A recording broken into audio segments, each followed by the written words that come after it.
Chapter 964. It was rare for Yin Shirshir to see such an expression on his face.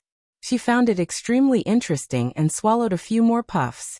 Her mouth was full and cream stained her lips. Muyaja furrowed his brows and turned his head away from her.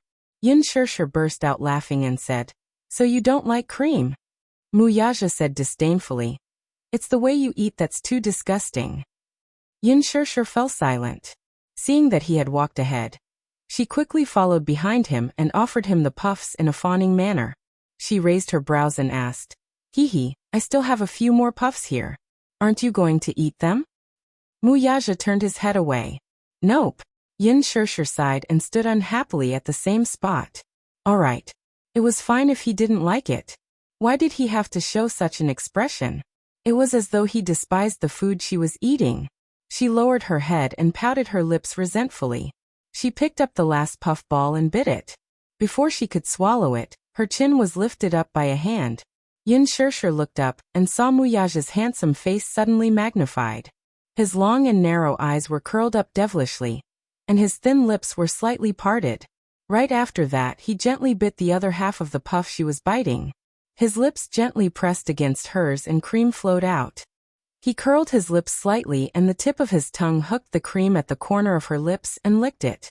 The kiss was so gentle that Yin Shirshir was so shocked that her face and ears turned red.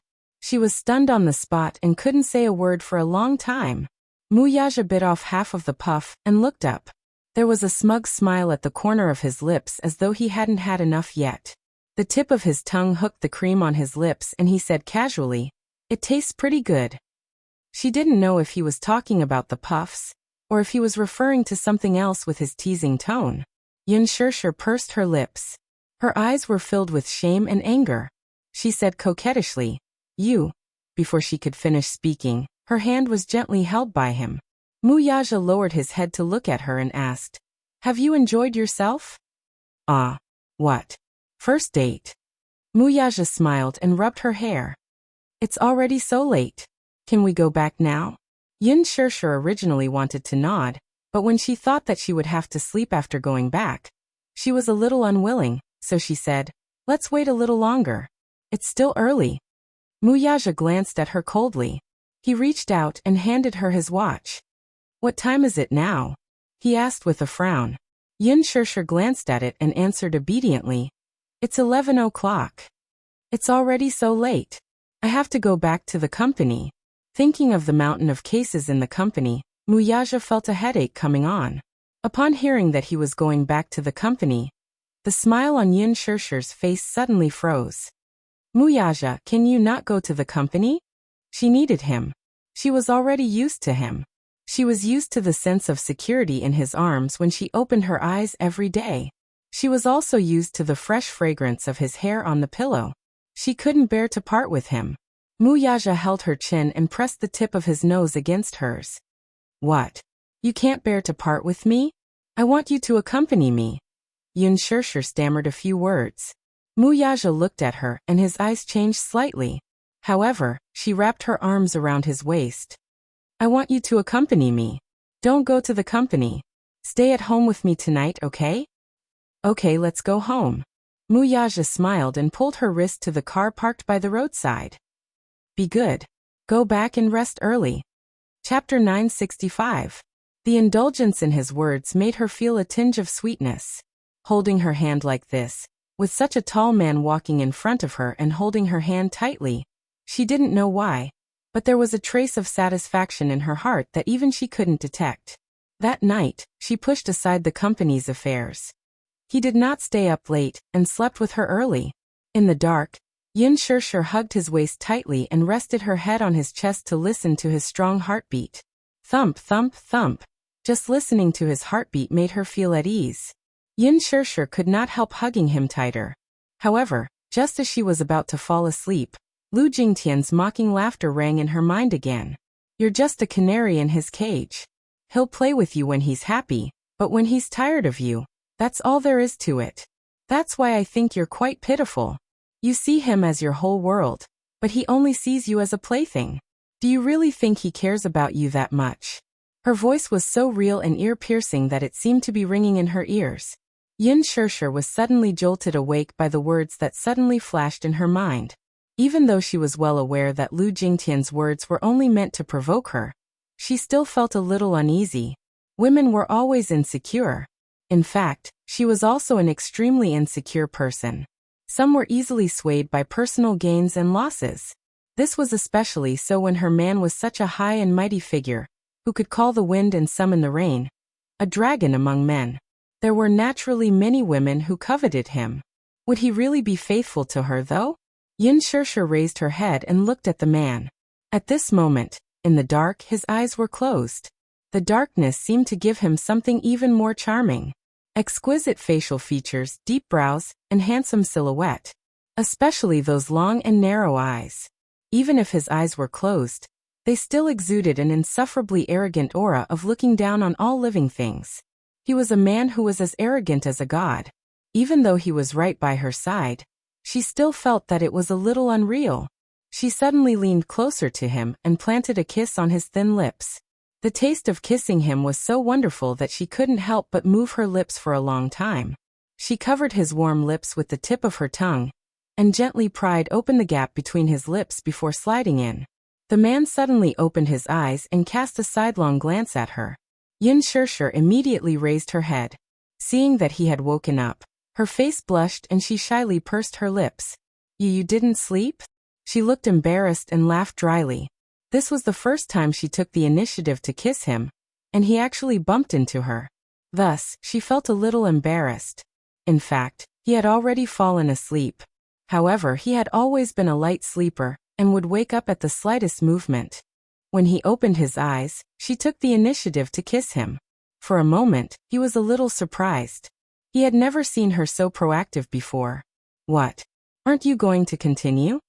His voice was hoarse, revealing a hint of suppressed gloominess. With that, he flipped over and pressed her under his body. Using the incomplete kiss from before, he kissed her deeply on the lips.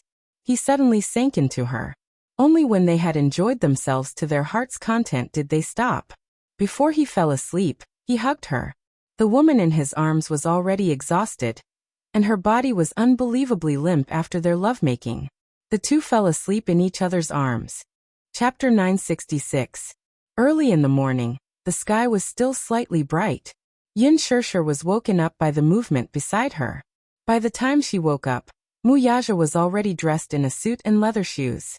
This man always recovered his energy at lightning speed.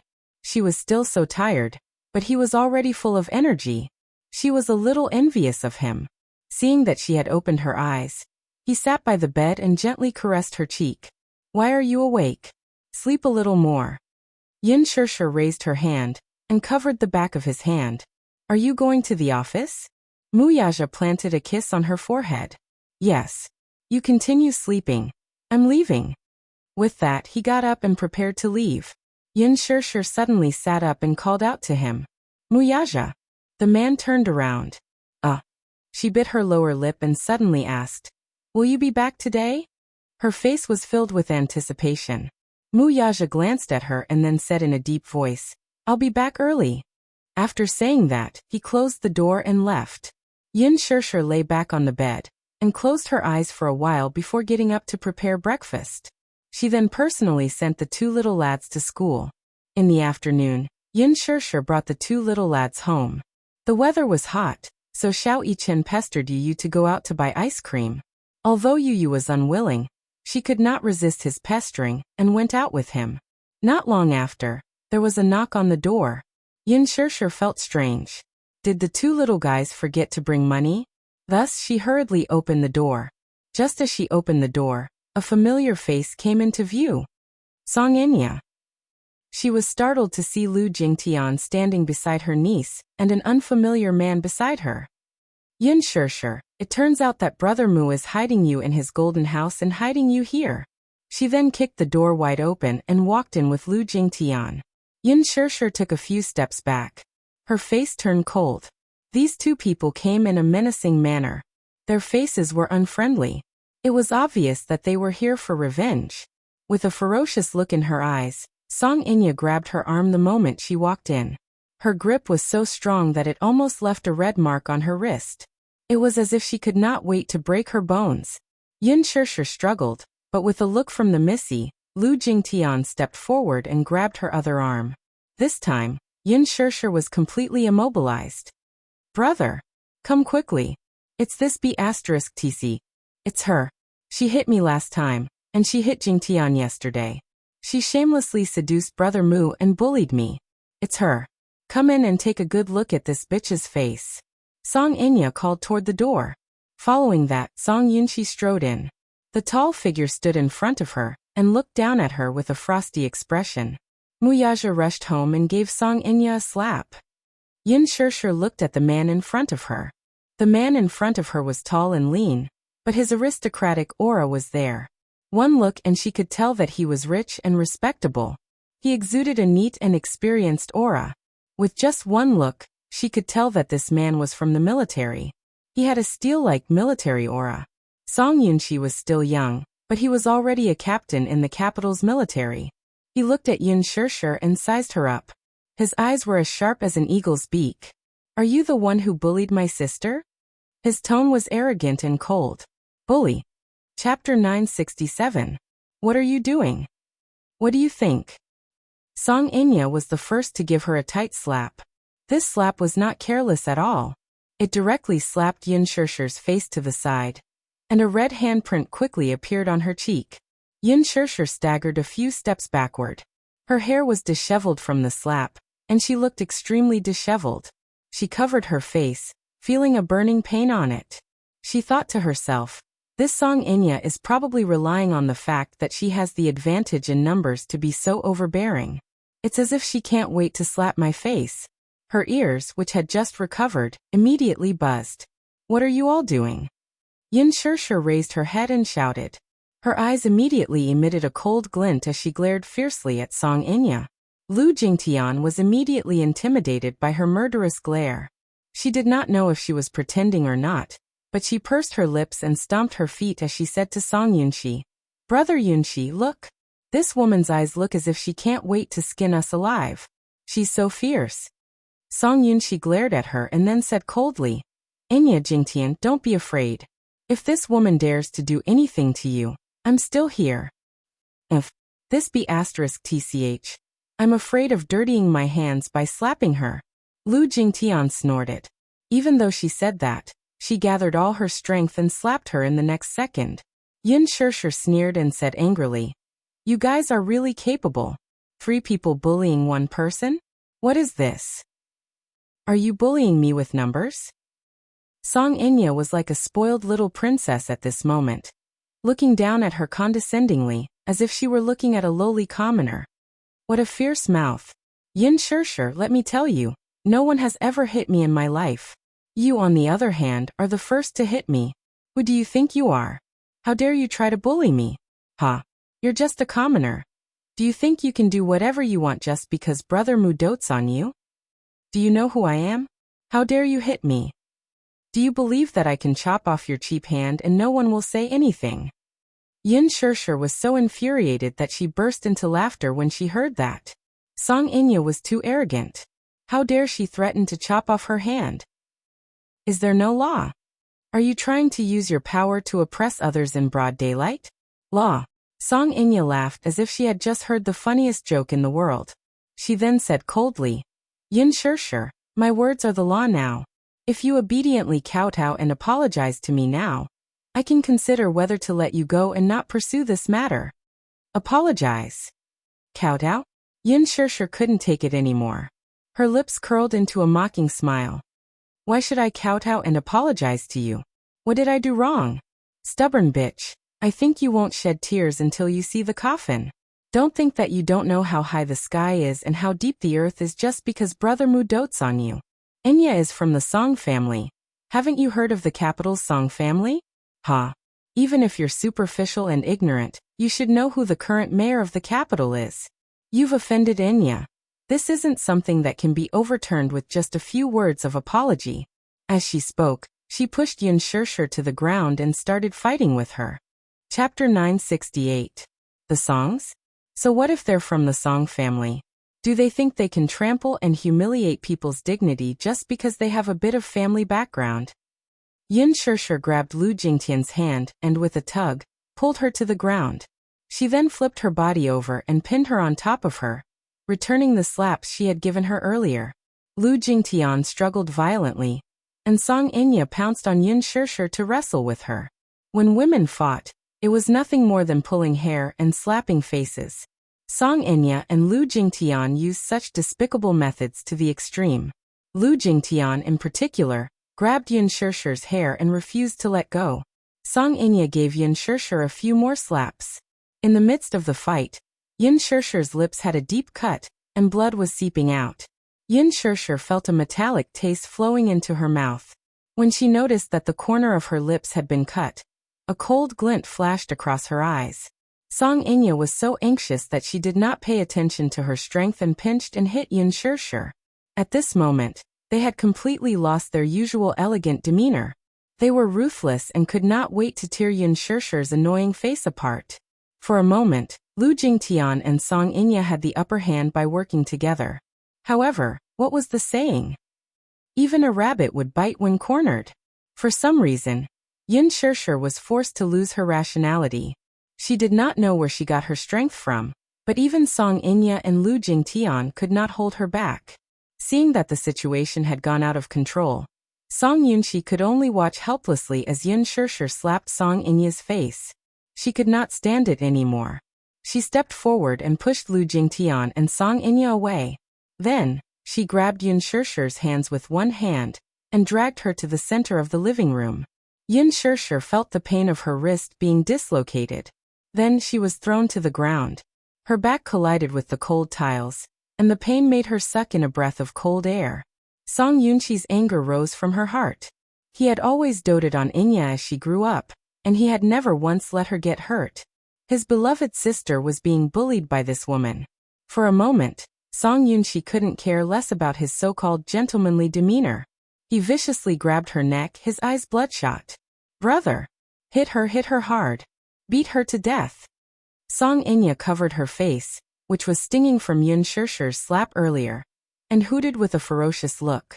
At this moment, the footsteps of the two little munchkins could be heard from outside the door. Yun Tianyu saw that the door was wide open, and immediately heard some discordant sounds. His heart skipped a beat, and he quickly walked to the door. Just as he reached the living room, he saw Song Yunshi strangling Yun Shirshir. His eyes widened in shock, and the ice cream in his hand fell to the ground. "What's wrong?" Xiao Chen, who was behind him, rushed into the living room. When he saw the heart-wrenching scene in front of him, anger surfaced on his face. In his anger, he crushed the ice cream cup in his hand. "What are you doing? Let go of my mommy." Xiao Chen ran forward and kicked Song Yunshi's knee. This angry kick was equivalent to 80% of an adult's strength. Even Song Yunshi, who was well trained in the military, could not withstand it. She felt a sharp pain in her knee, and she staggered a few steps back before falling to the ground. This lad's strength is D***MN amazing. Chapter 969. Xiao Chen spread his arms in front of Yun Shirshir to protect her.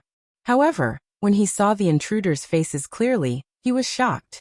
It was actually Song Inya and Song Yunshi. Yu also ran forward in a panic. He walked to Yun Shirshir's side and squatted down. He saw that Yun Shirshir's hair was messy, her face was red and swollen, and the corner of her mouth was bleeding profusely. He was so shocked that his heart almost stopped at that moment. His heart ached so much that he almost suffocated. Tears gushed out in an instant as he called hoarsely, "Mommy."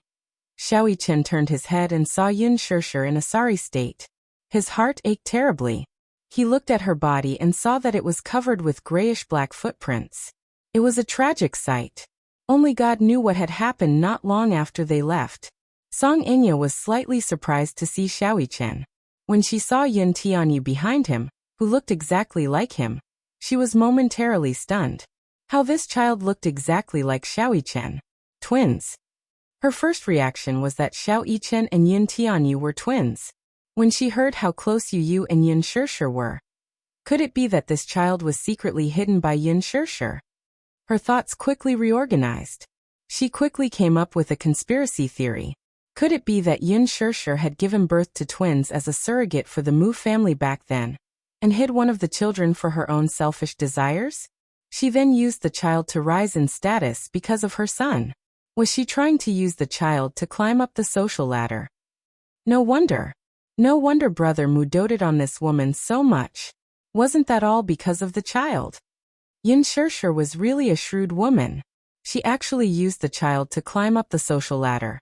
Since ancient times, the status of a woman in a wealthy family rose because of her son. The same goes for the Mu family. Once she figured it out, the disdain and anger on Song Inya's face deepened. She pointed at Yin Shirshir and cursed. *Tsich, you're really shrewd. She's actually hiding the Mu family's heir, trying to use her son to rise in status and marry into a rich family. To think that you have such wild ambitions. Brother Mu must have been fooled by you. Shut up. Xiao Yichen and Yu said in unison. Song Yunqi stood up. When she looked up, she saw Xiao Yichen and Yu standing in front of Yin Shirshir. She was also stunned. He had seen Xiao Yichen before, but who was the other child? Brother, did you see that? Song Inya tugged at her brother's arm and pointed at Yin Shirshir. This woman is a surrogate for Brother Mu, but she's hiding one of the children. She's delusional to think that she can become a phoenix just because of her child. Yin Shirshir is really a scheming woman. Yu calmed himself down and helped Yin Shirshir to sit on the sofa. When he turned his head, his face was frosty. His clear eyes, in particular, were emitting a blood-red murderous aura. His gloomy and powerful aura quickly spread to every corner of the living room. Lu Jingtian, who was standing at the side, felt an inexplicable chill and her shoulders shivered. Yu clenched his fists and stared at them with his beautiful eyes. Who are you? Song Inya snorted. Children shouldn't interfere in adult matters. This is my house. You're not allowed to mess around in my house. Yin Tianyu reminded her coldly in a domineering tone. Chapter 970. At this moment, she actually saw the shadow of Mu Yaja in him, especially that pair of cold and domineering eyes. It was as if they were a carbon copy. Yu pointed at the door and said in a tone that brooked no argument. Get out. Why should I get out? Song Inya lost her temper and blurted out. You little rascal, your mouth is quite cheap. Your mother is a cheap wretch, and so are you. Get out. Leave before my patience runs out. Yu pointed at the door with a murderous glint in his eyes. Don't appear in front of my mommy again. Seeing your shrewish faces makes me lose my appetite. He had never scolded anyone because his mommy had taught him that boys must be gentlemanly and elegant toward girls. However, seeing his mommy being bullied by these few people, he hated Song Inya to the core. How could he still be gentlemanly toward her? You. How dare you call me a shrew? Song Inya furiously stepped forward and raised her hand to slap his face. However, just as she was about to land on the ground, Little Yichen stopped her with his quick reflexes and held her wrist tightly. Yin Shirshir hurriedly shielded Yu in her arms. When Xiao Yichen thought of how Song Inya had called his mommy and brother cheap wretches, an uncontrollable anger rose in his heart. He held Song Inya's wrist tightly and raised his eyes to glare at her. With a crack, Song Inya's wrist was dislocated by him. Ah! Song Inya let out a tragic shriek and retreated a few steps. She held her wrist and hid behind Song Yunqi. Lu Jingtian looked at her hand and exclaimed, Ah! Inya, your hand is dislocated. Her exclamation attracted Song Yunqi's attention. He lifted Song Inya's hand and saw that it was indeed dislocated. Tears streamed down Song Inya's face as she whimpered in pain. Song Yunqi's eyes were filled with heartache when she heard this. She could not care less as she carried Song Inya in her arms and hurriedly left. When Lu Jingtian saw Song Yunqi carrying Song Inya away, she followed closely behind. Before she left, she turned back to glare at Yin Shirshir. Just as she was about to open her mouth to scold her, Yin Tianyu and Xiao Yichen's cold gazes swept over her. Her heart shuddered slightly, and her lips quivered. Thus, she stomped her feet resentfully and left unwillingly. After he left, Yin Shirshir finally let down her guard. Her whole body went limp on the ground. She lowered her head and tried her best to hold back the humiliation and grievance. She bit her lips and tears welled up in her eyes. Why did they have to humiliate her like this? Why? Could it be that with power and influence, one could disregard human dignity?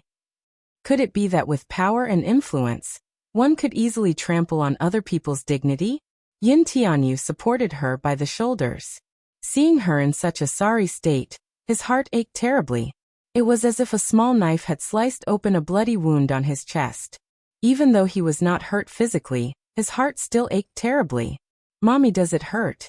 Xiao Yichen hugged her shoulders as well. His heart ached so much that his eyes were wet. He pursed his lips tightly and hugged Yin Shishir's shoulders tighter. Yu Yu hurriedly rummaged through the drawers and drawers to find the first aid kit. He then took out some cotton and carefully wiped her wound. Yin Shishir bit her lip and wanted to do it herself. Yin Tianyu dodged her outstretched hand though. Mommy, don't move. Be good and sit there. Chapter 971. Her body was riddled with scratches of various sizes, all of which were caused by her niece's and Lu Jingtian's nails. There were some places that didn't break, but there were some places where the force was too great. The skin was broken, and traces of blood flowed out. There was an especially deep cut on her elbow. Yin Tianyu dipped a cotton ball in some ointment and applied it carefully, but his tears flowed uncontrollably and landed on her arm. His heart ached so much. Why did they do this to Mommy? His heart ached so much that he felt like suffocating. He would rather bear the pain from Yin Shishir's injuries on himself. Xiao Yichen carefully tidied up her messy hair. He loosened her hair tie and combed it with a comb, causing a clump of hair to fall off. Ah! Xiao Yichen received quite a shock. His eyes turned red. He even lost so much hair. Just how intense was the battle he had just experienced? This was too much. How could they bully Mommy? Little Yichen gritted his teeth. His face was flushed red with anger, and he had nowhere to vent his pent-up anger. Yu Yu carefully applied ointment on her wounds, and then held Yin Shishir's face in his hands. His heart ached when he saw the bloody cut on the corner of her lips. Yu Yu, give Mommy a kiss. Mommy doesn't feel pain. Yu Yu pecked the corner of her lips a few times. His warm little mouth touched her wound as if it could alleviate her pain. Yin Shishir hugged the two little lads in her arms. She was so upset that she held back her grievances. Tears welled up in her eyes, but she stubbornly refused to let them fall. Mommy, Yu Yu is here. Yu Yu will protect you and won't let the bad guys bully you. Yu Yu choked with grief. It's Yu Yu's fault. Yu Yu shouldn't have left Mommy's side. Mommy is hurt. Yu Yu is so heartbroken. Yu Yu. Yin Shishir's voice was hoarse and broken. Yu Yu hugged her even tighter. Mommy, if you're sad, cry it out. Don't be afraid, Yu Yu is here. Mommy, cry if you're sad. Xiao Yichen will be with you too. Xiao Yichen hugged her waist, trying to warm her cold heart with the warmth of his body. Yin Shishir bit down hard on her lips, refusing to show her weak side in front of the two little lads. Yu Yu hugged Yin Shishir tightly, but her eyes were frozen. How dare he bully his mommy? Damn it. He had committed a heinous crime. On the other side, Song Enya was sent to the hospital by Song Yunxi. When she returned home, she threw herself into Jiang Qiming's arms with an aggrieved look and bawled her eyes out. In the evening, Jiang Qiming made a call and reported Yin Shishir's crime to Muyaja. By the time Muyaja received the call, he was already on his way home. Jiang Qiming, who was on the other end of the line, did not give him any face as she loudly reprimanded him. Yaja, I heard from Enya that you have a mistress named Yin Shishir, right? That woman is really arrogant. Ever since Enya was young, I couldn't bear to let her get hurt, but look at what happened in the end. That Yin Shishir is really capable. She actually dislocated Enya's arm. Tell me, is this appropriate? What do you mean? I don't understand. Muyaja was also annoyed by her random questioning. You're asking me what I mean? Why don't you go back and ask that *tch yourself? Jiang Qiming continued to denounce him. Chapter 972. Just as he was feeling vexed, Jiang Qiming continued her tirade. Enya has always been the apple of the family's eye. She may be a little spoiled, but she's not a bad person by nature. How can a young girl like Yin Shishir be so vicious as to break Enya's wrist? We're living in a civilized society now. How can there be such an unreasonable person? How can this be? Don't blame Sister Meng for not giving you face. No matter what, I must make that woman give the songs an explanation. I'll make her come to our house and apologize. Fortunately, it's only a dislocated wrist this time. If it's a broken bone, I'll definitely sue her and send her to jail." After that, the call was hung up. Muyaja's eyes were filled with anger as he tossed his phone aside. Why did such a thing happen when he wasn't around for a day? Enya's wrist was broken? Yunshirshir broke it? What exactly happened? Muyaja was utterly vexed. Hence, when he reached home, he pushed open the door and walked in coldly. The living room was dark and empty. He then walked to the bedroom and saw Yunshirshir lying on the bed. The lights were off in the room, and it was cold and quiet. Her body was curled up on the bed. He did not know if she was asleep or just lying there. However, despite such a big thing happening, she acted as if nothing had happened. He should at least ask about the whole thing. Why did she hurt Song Inya? Hence he spoke. Yunshirshir. Yunshirshir woke up abruptly and sat up on the bed. When she saw that he had returned, a smile appeared on her face. However, when she saw the cold and sullen look on his face, the smile on her face faded bit by bit. What exactly happened between you and Enya? I heard that you broke her wrist. Muyaja was the first to ask, but he asked such a question. Hence, Yunshirshir's expression turned colder. He called her by her full name in a cold tone, but when he called Song Inya, he sounded so affectionate. What? What does this mean? What did that mean? Could it be that Song Inya had complained to him? Is he here to denounce me? She thought that no matter what happened, he would trust her unconditionally like she did. No matter what others said to him, he would calmly ask her what had happened. In the end, he was so angry the moment he came back, as if she was the heinous sinner. Was it her fault? Song Inya was the one who barged into her house and beat her up, so why was she the one being questioned? Was he not going to ask the Songs about what his niece had done to her? Yunshirshir pursed her lips tightly and remained silent, stubbornly keeping her mouth shut. Her cold demeanor made it seem like she was angry with him. When Muyaja saw her indifferent expression, he became even angrier. What? Being stubborn even after doing something wrong? Let me ask you, why did you break her arm? What the hell happened? You're really protective of her. Yunshirshir forced a smile and sighed. Even though her eyes were smiling, her heart was filled with an indescribable bitterness. Did your heart ache when you heard that she was hurt? That's why you came back so aggressively to denounce me, isn't it? She asked in a cryptic voice. All of a sudden, she was a little envious of Song Inya. Look, she was the one who was unreasonable first. She did something wrong and shed a few tears, and a group of people coaxed her. Chapter 973. It was so unfair. She sighed desolately in her heart. Muyaja heard her sarcastic tone, and frowned slightly. However, he heard her ask back with a smile. So? Do you want me to go over and kowtow to apologize? I heard her. Her Song family has power and influence. Do you want me to go to jail? People with a bit of power are really different. They can cover the sky with one hand. I'm really scared. How can a commoner like me fight with the dignified daughter of the Song family? He looked unhappy. He went forward and grabbed her chin. His cold eyes stared at her face. I'm asking you a question. Do you have to be so mean? Armed with a baton? Yunshirshir had tears in her eyes, but she laughed. She held back her tears and pretended to be calm as she asked. Then what do you want me to do? I did break her hand, I did hit her, and I even slapped her. I even called her AB*TCH and shameless.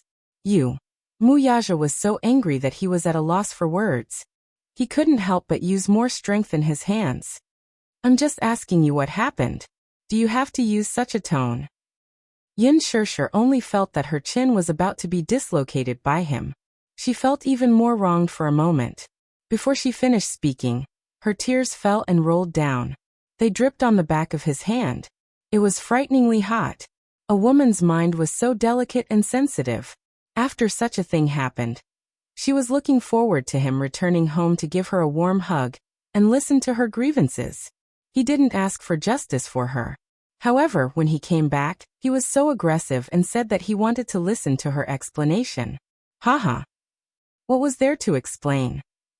Why did she have so many things to explain? Yunshirshir bit her lips. Then, as if she had lost all her strength, her voice was hoarse and broken. Muyaja, What do you want me to do? Don't cry. He was so afraid that she would cry. Once she cried, he would be completely helpless. He told her not to cry, but her tears fell even more violently. Drop by drop, they rolled down like broken pearls. Liking you is such a tiring thing. You're so outstanding and unattainable. As for me, I'm so lowly, as low as dust. Muyaja, liking you is really tiring. She bit her red lips and turned her face away. She didn't want this man to see her sorry state. Muyaja reached out and wanted to hug her. But Yin Shirshir pushed him. She rolled and wrapped herself in the blanket, unwilling to be touched by him. She was clearly trying to avoid him. But would he allow her to escape? He walked over, lifted the blanket, and pulled her into his arms. Yin Shirshir, on the other hand, struggled like a madwoman and bellowed, "Don't touch me. Get away. Stop fooling around. Be good and listen to me." He held her tightly in his arms, not allowing her to struggle. He was so strong and domineering that he didn't give her any room to resist. When she calmed down, he hugged her even tighter and said in a deep voice, "Just now, I wasn't rational enough. Maybe things aren't what I thought. I came back not to convict you, but to listen to your explanation. So, you don't have to be so sarcastic with your words." Yin Shirshir remained silent, but the anxiety in her eyes eased a little. Chapter 974. If he trusted her more, he would not be like this. Would he believe everything that Song Inya said unconditionally? What about her, then? Would he listen to her explanation? Still, why did trust have to be built on an explanation? Muyaja did not know what was on her mind. Seeing her silence, he leaned close to her ear and said in a deep voice, "I don't care what conflict you have with Inya, but she's the mayor's daughter. She grew up being pampered like a spoiled princess, so it's inevitable that she's a little arrogant and willful, but she's not a bad person by nature. You're older than her, so you should give in to her a little. No matter who's right or wrong between the two of you, you should at least apologize for injuring her hand." Yin Shirshir's heart turned cold all of a sudden. She wiped away her tears forcefully. The grievances in her heart were like a turbulent wave that came crashing over like a mountain, completely engulfing her. "She deserves it for having her hand broken," she said calmly, but her voice was cold. Muyaja's eyes turned cold. "What?" I said. She suddenly raised her head and met his cold gaze. She said word by word, "She deserves it for having her hand broken." "Shut up." He scolded her. He could not hide the anger on his face. His eyes were so cold that they seemed to freeze her to the bone. "I'll give you 3 seconds to take back your words." "Take back my words? Take back my words." Yin Shirshir looked at him in disbelief. He actually shouted at her for Song Inya's sake. The expression on his face was so fierce, and his eyes were like cold rays. It was not that Yin Shirshir was pretentious, but at this moment, she was a little doubtful. What kind of place did Song Inya occupy in his heart? Was it really just a cousin's relationship with his cousin? So much so that he came home in a rage without a word. It was obvious that he was here to denounce her. She said that she deserved it, but he actually asked her to take it back with such a bad attitude. Did he not think about it carefully? Was she such an unreasonable person? Yin Shirshir seemed to be against him. She refused to say anything. Her eyes were wide open, and tears were rolling in her eyes. However, she stubbornly refused to let them fall. Was this stupid woman trying to fight him head-on? "Yin Shirshir, what's with your attitude?" She was stunned for a moment, and almost lost her mind under that cold gaze. However, when she came back to her senses, she stubbornly raised her little face and said, "Why should I take back my words?" The man frowned. She felt wronged and angry. Her little hands gripped the bedsheets tightly, unwilling to give in. She deserved it. "I take back my words." He interrupted her again. His words were cold and emotionless, so cold that it made people feel unfamiliar. Yin Shirshir's face was red with anger, and the bedsheets were crumpled in her hands. "Muyaja, what right do you have to speak to me in such a tone? It's clearly not my fault. It's obviously." The long fingers pinching her chin exerted some force, and she gasped in pain. In the silent confrontation between the two, the coldness in the man's eyes became more and more dangerous. "I won't repeat myself a third time."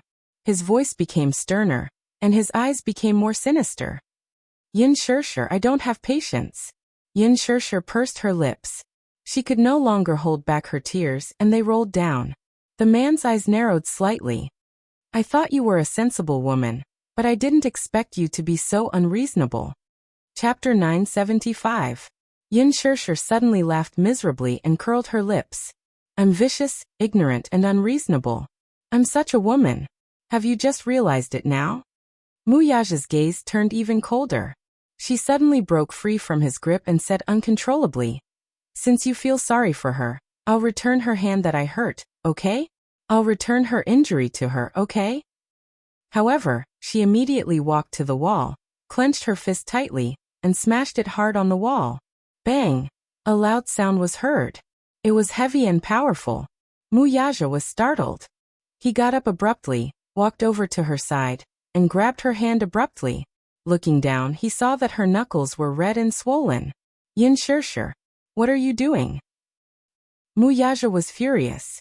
This woman would rather hurt herself than give in to him. How could she be so stubborn? Do you have to be so stubborn? Muyaja's heart ached, and he was angry. However, when he lowered his head to look at her, he happened to see some strange marks on her shoulder.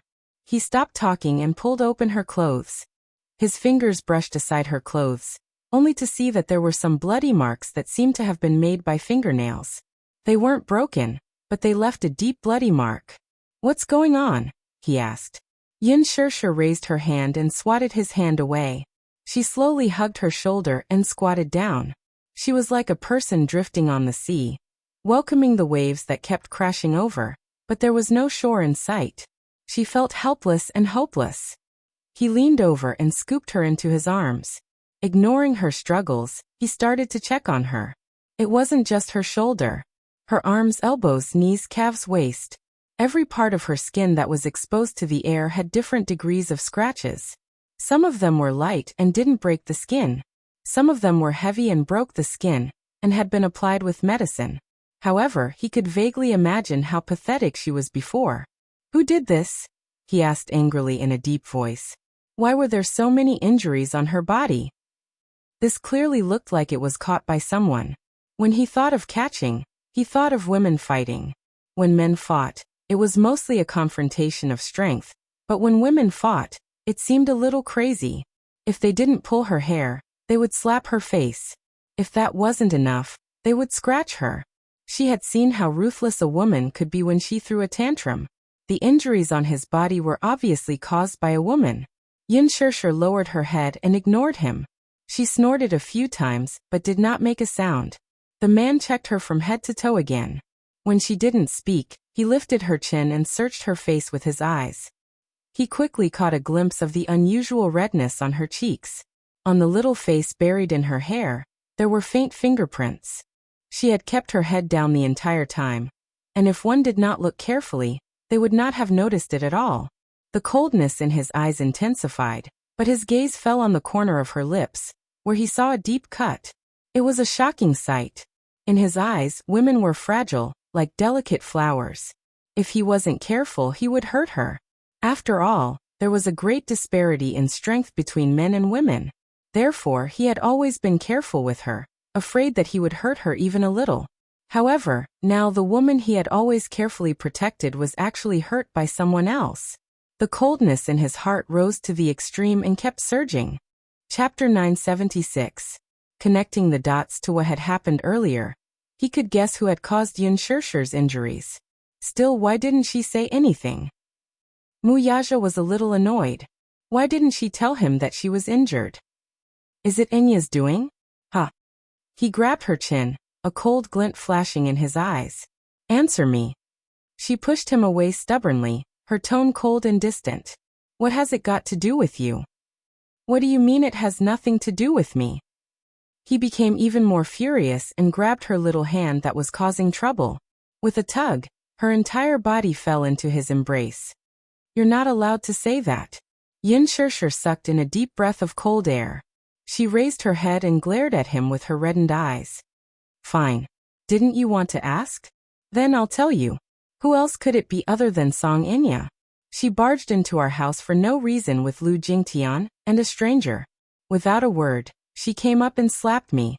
She even said something like, "Is the Song family someone I can afford to offend?" Even if she chopped off one of my hands, no one can do anything to her. On what basis? On what basis can she be so arrogant and trample on other people's dignity? Isn't it because her family is powerful and influential?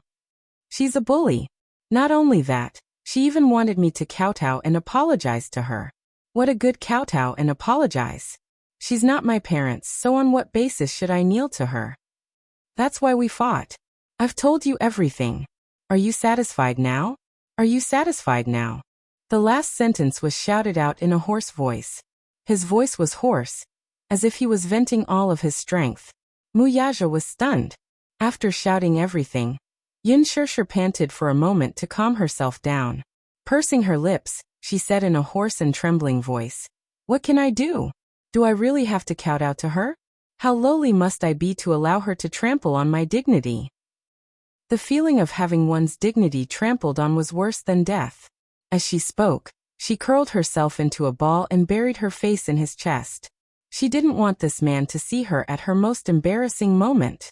How nice would it be if he could find a quiet place to heal his wounds? The man hugged her. Through the thin material of her clothes, he could feel her hot breath, as well as the hot and wet traces. "Don't cry. It was my fault just now." He bowed his head to her and admitted his fault. There was indeed a problem with his attitude just now. Thus he swallowed his pride and whispered an apology into her ear. "Sorry." These 3 words were even more important than 1,000 pieces of gold. He was such a proud person. He was the heir of the Mu family and the future head of the family. He had always been the pride of the heavens. He had never lowered his head to anyone, nor had he ever apologized to anyone. However, this was the only time he had personally said these 3 words. It was also the only time that she had put down all her pride in front of someone. "I didn't know the truth and got angry at you. It's my fault. Don't cry, or else my heart will ache." As she cried, his heart ached as well. He had never been patient with women, especially when it came to women's tears. However, as long as it was her tears, he couldn't do anything about it. Whenever she cried, his heart would soften and he would be utterly defeated. Yunshirshir's gaze shifted slightly. She felt that the 3 words "sorry" coming from this man's mouth was so unreal. Chapter 977. The anger and grievance that filled his heart instantly dissipated by more than half in the face of these 3 words that were filled with guilt and tenderness. Yunshirshir was a little angry with herself. Why was she so disappointing? She had originally planned to never forgive this man in this lifetime. However, when she heard those words, the hardest part of her heart instantly softened. Muyaja carried her to sit on the bed. He held her in his arms and was about to lift her clothes. She quickly stopped him. "What are you doing? Be good, don't move. Let me see. Don't look." She rejected him righteously. However, would he really listen to her even if she rejected him? He did not allow her to say anything and lifted her skirt high up. However, the scene that entered his eyes made his eyes hurt. It turned out that the scratches were considered small. All he saw were bruises of various sizes on her fair and clean body. With one look, he knew that someone had ruthlessly pinched her. This woman's body was extremely sensitive. Usually it would show in bed. However, if he did not pay attention to the strength of his hands, he would leave marks. Therefore, he had always been very careful when dealing with her. He loved her fair and jade-like skin, but now it was unbelievably damaged. Muyaja's eyes became increasingly cold. He ran his fingers over the bruises, and she immediately gasped softly. "It hurts." Yu and Xiaoyichen returned home after buying the medicine. They had just opened the bedroom door when they saw the scene. Yu's face turned red. She thought that her daddy and mommy were doing something embarrassing. However, when she took a closer look, it turned out that Muyaja was checking her injuries. "Daddy," he called out. Then he walked over with his head lowered and handed him the medicine to reduce bruises and swelling. "Mommy, does the wound still hurt that much?" He turned his face and faced the wall. He did not look at her, but he asked with concern. Yunshirshir could not help but feel cold. At such a young age, he already knew the difference between men and women. "It doesn't hurt anymore," Yunshirshir said. Yu pursed her lips. He had no idea what had happened, and his mother did not mention a word about it, either. If he were to find out the reason for Song Inya's visit, he would probably ignore him entirely. Did you just go to buy medicine? Muyaja asked. Yu and Xiaoyichen nodded. Have you eaten? No. I'll go get some food right away. Daddy, do you want to eat? No need. I've eaten. Yu nodded and glanced at Yin Shirshir. Seeing that she had calmed down a little, she left the room with peace of mind. Muyaja picked up the ointment and applied it on his palm. He then carefully rubbed the wound, slowly and gently. Yin Shirshir frowned in pain. It hurts. Bear with it. You'll recover faster after I apply the ointment. As Muyaja spoke, his movements became gentler as he applied the ointment and gently rubbed it. It was rare to see such a patient side of him. Yin Shirshir's heart warmed slightly, but when she thought of the aggressive side of him when he came back, she could not help but feel angry again. She muttered, Don't think that I'll forgive you just because of this. Muyaja raised a brow and glanced at her. He then increased the strength of his hand. Yin Shirshir hissed in pain, and then glared at him angrily. Are you doing this on purpose? Be good. This woman was actually pushing her luck when he gave in a little. Chapter 978. After a moment of silence, she asked tentatively, Do you know that Song Inya likes you? Ha. Muyaja did not react at first. He raised a brow at first, but when he realized what she was asking, he fell silent. Do you know? She nudged him again when he did not reply. Only then did he reply, I know. You know. Yin Shirshir was slightly surprised. It's not that kind of like. It's. I know what you're referring to. Muyaja frowned. Did this stupid woman think that he was as stupid as she was? Of course, he knew what Song Inya was thinking about him. Yin Shirshir, on the other hand, was slightly stunned. Since he knew, why did he still have such a reaction? She snorted unhappily. There are so many women who like you. The man glanced at her from the corner of his eyes. It seemed that there were many men who were pestering her. However, when he caught a glimpse of the displeasure on her face, he suddenly smiled. Why? Are you jealous? Yin Shirshir bit her lip and did not answer. He could not help but increase the strength of his hand, deliberately hurting her and not allowing her to escape. Answer me. Yin Shirshir flew into a rage out of humiliation. Don't go overboard. She raised her head, only to see the man's handsome face quickly pressing down on hers. His thin lips covered hers and kissed away her sweet breath. He gently dotted her lips. Unlike the past, where he took her by force, he kissed her lips gently. He kissed her lips, then the corner of her lips where she was cut. Then he kissed her forehead, the tip of her nose, her cheeks, and finally landed on her lips. He went deeper and deeper. She shut her mouth tightly, not allowing him to invade her lips. However, he increased the strength of his hand. She opened her lips slightly in pain and sucked in a breath of cold air. He took advantage of the situation and entered, gently sweeping her. Somehow he wanted her. However, now was not the time. What she needed more now was rest. With this thought in mind, he fiercely suppressed the desire bursting out of his body. He lowered his eyes and extinguished the flame in his eyes. After applying the ointment on her wounds, he let her rest early. After experiencing the ridiculous war in the afternoon, she seemed to be exhausted. Once her head hit the pillow, she quickly fell asleep. After covering her with the blanket, he left the room. In the living room, Yin Tianyu had just finished cooking the fried rice. Seeing him come out, he immediately went forward to ask, Daddy, how is Mommy? He's asleep. He reached out and gently stroked Yu's hair. Be good. Don't disturb her. Let her sleep a little longer. Yes. Yu suddenly frowned and asked, Daddy, do you know what happened this afternoon? I have a general understanding. Recalling the scene he saw when he returned home this afternoon, a bone-chilling glint flashed across his eyes. Who is she? Muyaja saw the murderous look that flashed across his face. He knew in his heart that if he let him know who did it, he was afraid. This son of his appeared to be cultured and refined, like an elegant little gentleman, but when his reverse scale was touched, he would do crazy things.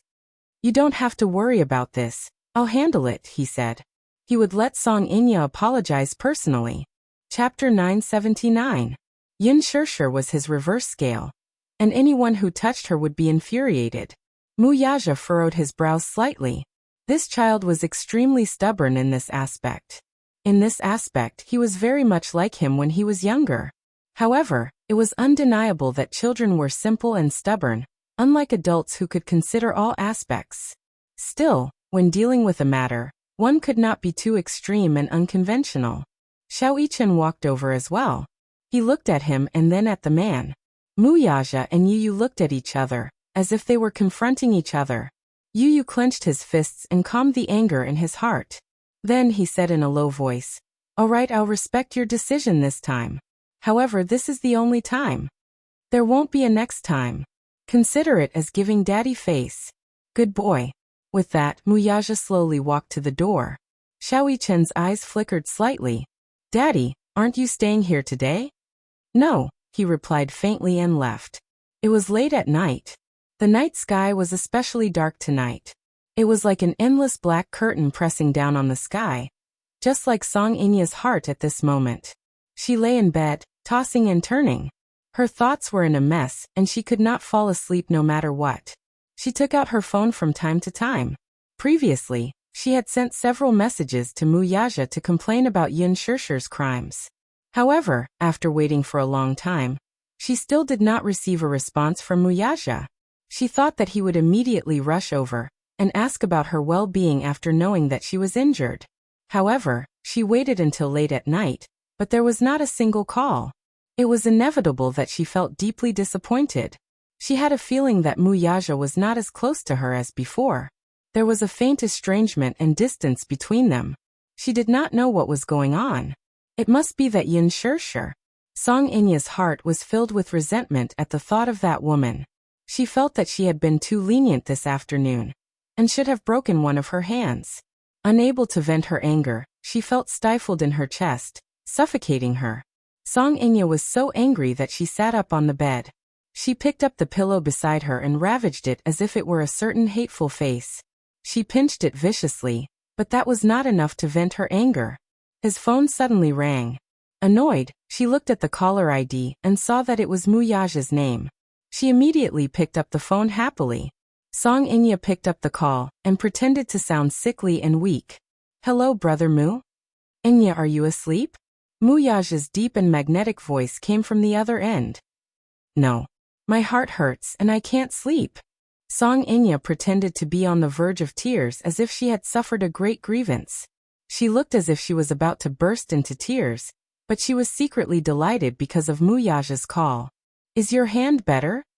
His voice was faint, sounding as if he was concerned but not concerned.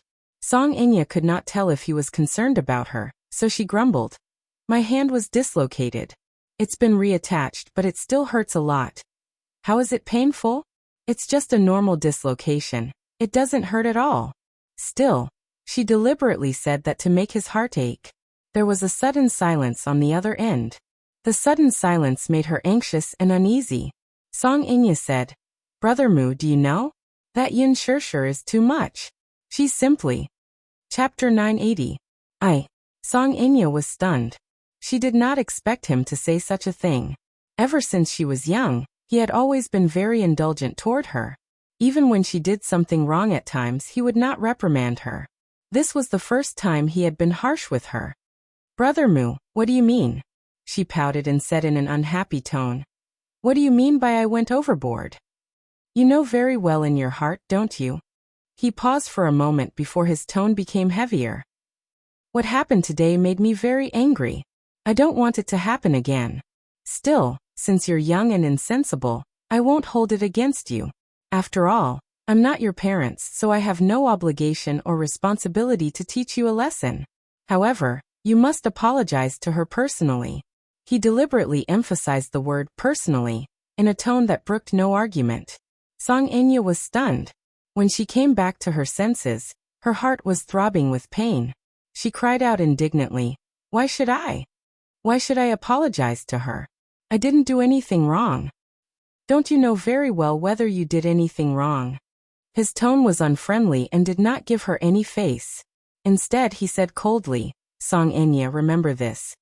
I indulge you, but it's not unconditional. Remember that there are some people you can't touch." His words were a little harsh. Song Inya was stunned. She did not expect Yun Shirshir to hold such an important place in his heart. This was the first time in her life that he had spoken so harshly to her. I won't hold it against you this time, but there won't be a next time. If I find out about it again. He did not continue speaking, giving her some leeway. With that, he hung up the phone. Song Inya's hand, which was holding the phone tightly, trembled violently. By the time she realized it, she had already smashed the phone to the ground. Why should she apologize? Why? Was he so protective of her? What did he mean by indulging her unconditionally? He was not like this in the past. Song Inya buried her face in her palms sadly. Hot tears dripped onto her hands as her whole body trembled. Naturally, she could not bring herself to apologize to Yun Shirshir personally. How arrogant was she? In the Song family, she had always been spoiled to the point that she was out of control. It was impossible for a person like her to bow down and apologize to a person, especially a commoner with no status or background. Because of this, every time she called Muyaja, she would be ruthlessly hung up. It seemed that he would ignore her until she personally apologized to Yun Shirshir. Song Inya was exasperated, but she refused to swallow her pride and apologized to Yun Shirshir. The scenes for In Xiachuan and In Dongyu were completed. Yun Shirshir received a notice and spent the next few days familiarizing herself with the score. Gu Xingze wrote a song to be used as the theme song for the movie, The Green Apple. It was a warm and sweet love song sung by a man and a woman. After Yun Shirshir familiarized herself with the score, she went to the recording studio to record a demo. Gu Xingze was not very satisfied with the first few demos that she recorded. He changed the score a few more times and recorded it a few more times before he was finally satisfied. As it was a theme song, there was no need to specially film a music video. He cut out a few beautifully produced scenes from the movie and recorded a scene of the chorus in the recording studio. Then he released it as a preview of the theme song online. Once the single was released, it quickly rose to the top of the charts. Chapter 981. The song was light, catchy, sweet, and warm. Soon it became popular. Many fans of the original novel were looking forward to the release of the movie after seeing the plot of the music video. The movie was initially scheduled to be released at the end of the year, during the prime time slot. As it was targeted at the student market, it would be released during the winter holidays. Lin Fengtian had high expectations for the box office. The initial optimistic prediction was that the box office would exceed 2 billion yuan. The schedule for the next few days was packed. The movie was about to be completed, and was about to come to an end. Next, the post-production began anxiously. The crew was already preparing to promote the movie before it was released. It seemed that in order to cater to the plot of the movie and promote the movie, Huanyu Entertainment intended to package Gu Xingze and Yun Shirshir as a couple to hype up the movie. The so-called couple hype was the easiest way to make the headlines in the entertainment industry. It was a rather old-fashioned method. However, the public's desire for gossip was stronger. Hence, this method was tried and tested. Qin Zhou accepted several jobs for Yun Shirshir. Among them, there was a reality show called The Love Diary. It was a rather important draft. The Love Diary was a reality show produced by Qingguang Satellite TV with imaginary love as its selling point. In the program, popular celebrities formed a group of imaginary lovers and went on an imaginary date program. After a few episodes, it quickly became a popular first-tier reality TV show. Gu Xingze and Yun Shirshir would be the second, imaginary lovers. Because it was Gu Xingze, they were given the spotlight as a pair of lovers. Of course, the so-called reality show actually had a script. After all, they had to create some gimmicks and suspense. Otherwise, where would the topic and viewership ratings come from? The filming of the show was initially scheduled for next month. Before that, the script would be sent to Yun Shirshir. When the time came, she would just have to follow the script and record. When Yun Shirshir heard that Qin Zhou had accepted this show for her, she was a little speechless. Qin Zhou glanced at her. Why? You don't want to? Shirshir, you have to be more careful. Many female celebrities want to film The Love Diary with Gu Xingze and ride on Gu Xingze's popularity. Hee. Then I'm really lucky, Shirshir said and stuck out her tongue. It's good that you know. Qin Zhou knocked on her head and said, I've been busy these past few days. There's an event tonight. What announcement? Starlight quietness distance. Perform well for me, Qin said as he took out a thin stack of scripts and handed it to her. This is the script. Take a look at it first. The script was filled with questions that the host would ask. She just had to memorize how to answer them. Starlight Quietness Distance was a well-known large-scale entertainment talk show. The lineup of hosts was also very luxurious. Among them, Lu Fei, who was the head of the lineup, was the top in the entertainment hosting field. He had a very deep foundation in hosting. Among the popular hosts, he had the highest cultural background and was very humorous. Under his leadership, the atmosphere of the program was humorous and relaxed. While making people laugh, he would often say a few thought-provoking words of wisdom. Most of the time, it was very relaxing to be on his show. There was no need to deliberately create jokes or gimmicks.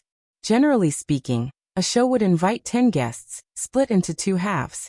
Yun Shirshir and Gu Xingze were assigned to the first half. Chapter 982. This was a prime-time slot with the highest ratings. Along with Gu Xingze and Yun Shirshir were Lu Jingtian, Li Jiuxian, and Yang Miqin picked out a gown for Yun Shirshir. It was especially suitable for her to wear a socialite gown as it made her look classy. As if on purpose, Qin also picked out an outfit for Gu Xingze. It was the same color scheme as Yun Shirshir's gown. When Yun Shirshir rushed to the waiting room and saw Gu Xingze's outfit, she blushed. This was clearly a couple's outfit, right? What a pair! Qin exclaimed in admiration. Yun Shirshir frowned. Qin, if you do this, my Weibo will be flattened by his fans later. Silly. It's better if it's flattened. That means there's something to talk about. Celebrities are most afraid of not having anything to talk about. How could she protest? Not long after this hype was launched, her Weibo was already besieged by Gu Xingze's army of fans. It would be a wonder if she would not be flattened once this show was broadcasted. Can't you just not watch it? Qin laughed. I'm afraid that someone will send me razor blades, Yun Shirshir replied truthfully. Qin. In fact, she had already received several threatening letters. That was why she was still fearful. Before the recording of the show, one of the hosts, Lu Fei, specially met with Yun Shirshir. This was the first time they met, and Lu Fei gave off a refined and courteous vibe. He also had a good impression of Yun Shirshir. Unlike other newcomers, Yun Shirshir was especially polite. It was the kind of courtesy and respect that came from the bottom of her heart. At first glance, he felt that this young lady was not bad. He had seen the trailer of the movie, but when he saw Yun Shirshir in person, she seemed to be more classy than when she was in front of the camera. He had a simple conversation with Yun Shirshir. After going through their lines, he said a few more words of concern and left. The program began recording and broadcasting. Because it was a live broadcast, there was no room for any mistakes. The director of the program specially went through the script with Yun Shirshir before she went on stage and repeatedly warned her. This is a live broadcast. Try not to make any mistakes. In a live broadcast, any mistakes can't be edited out. The recording began. After Yun Shirshir and Gu Xingze went on stage, Lu Fei mainly focused on the topic of the green apple. Everything went smoothly. Then the host and the guests were divided into two teams and played a small game to test the actors' tacit understanding. A guessing game. One person received the taika and was responsible for performing the words displayed on the question in the form of gestures, while the other person was responsible for guessing the answer. Within 60 seconds, Gu Xingze and Yun Shirshir obtained the highest score in the competition. Lu Fei smiled and praised from the side. Xingze and Shirshir have a great tacit understanding. They got 8 out of 10 questions right. I couldn't even guess a few questions, but Shirshir guessed them right away. Their tacit understanding is enviable. The director gestured off stage, and the audience immediately cheered to add to the atmosphere. Yun Shirshir looked at Gu Xingze shyly and smiled shyly. She thought to herself, it's because I memorized the answers before going on stage. In the beginning, when she watched the program, she felt that most of the games in the program were quite interesting, and there were often funny segments. In the end, they were all scripted. From the big questions to the management of every expression, there was a script. Chapter 983. A gossipy look appeared on Lu Fei's face. What about the kissing scene? Is it done in one take, too? Li Jiuxian immediately stepped forward to play along. They often NG their kissing scenes. The audience below the stage screamed and cheered again. Lu Fei pretended to be surprised and covered his mouth. His eyes darted around before he looked at Gu Xingze with a teasing look and asked with a smile, "Xingze, you didn't do it on purpose, did you?" Another host, Xiaoqin, chimed in. "If it were me, I'd definitely NG on purpose. Ha ha ha." Adultery. Adultery. The hosts looked at each other. It was obvious that there was a hidden meaning in their words. The production team had already prepared the script beforehand and intended to use the scandal between Gu Xingze and Yun Shishir as a hype point for the show. Right at this moment, Lu Jingtian suddenly spoke from the side. Actually, in the kissing scenes between Xingze and Shishir, Xingze is in the right state most of the time, but Shishir has a lot of NGs. As soon as she said this, everyone was stunned. Gu Xingze frowned slightly, but when the camera turned to him, he quickly regained his smile and looked at Lu Jingtian with a hint of warning. Lu Jingtian's words were not part of the script. There was no such thing in the script. However, by saying this, she was deliberately trying to embarrass Yun Shishir.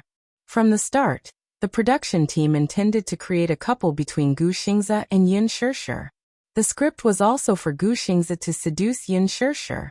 Lu Jingtian's words implied that Yun Shishir had deliberately NG'd during the kissing scene, and that she was deliberately trying to defame her.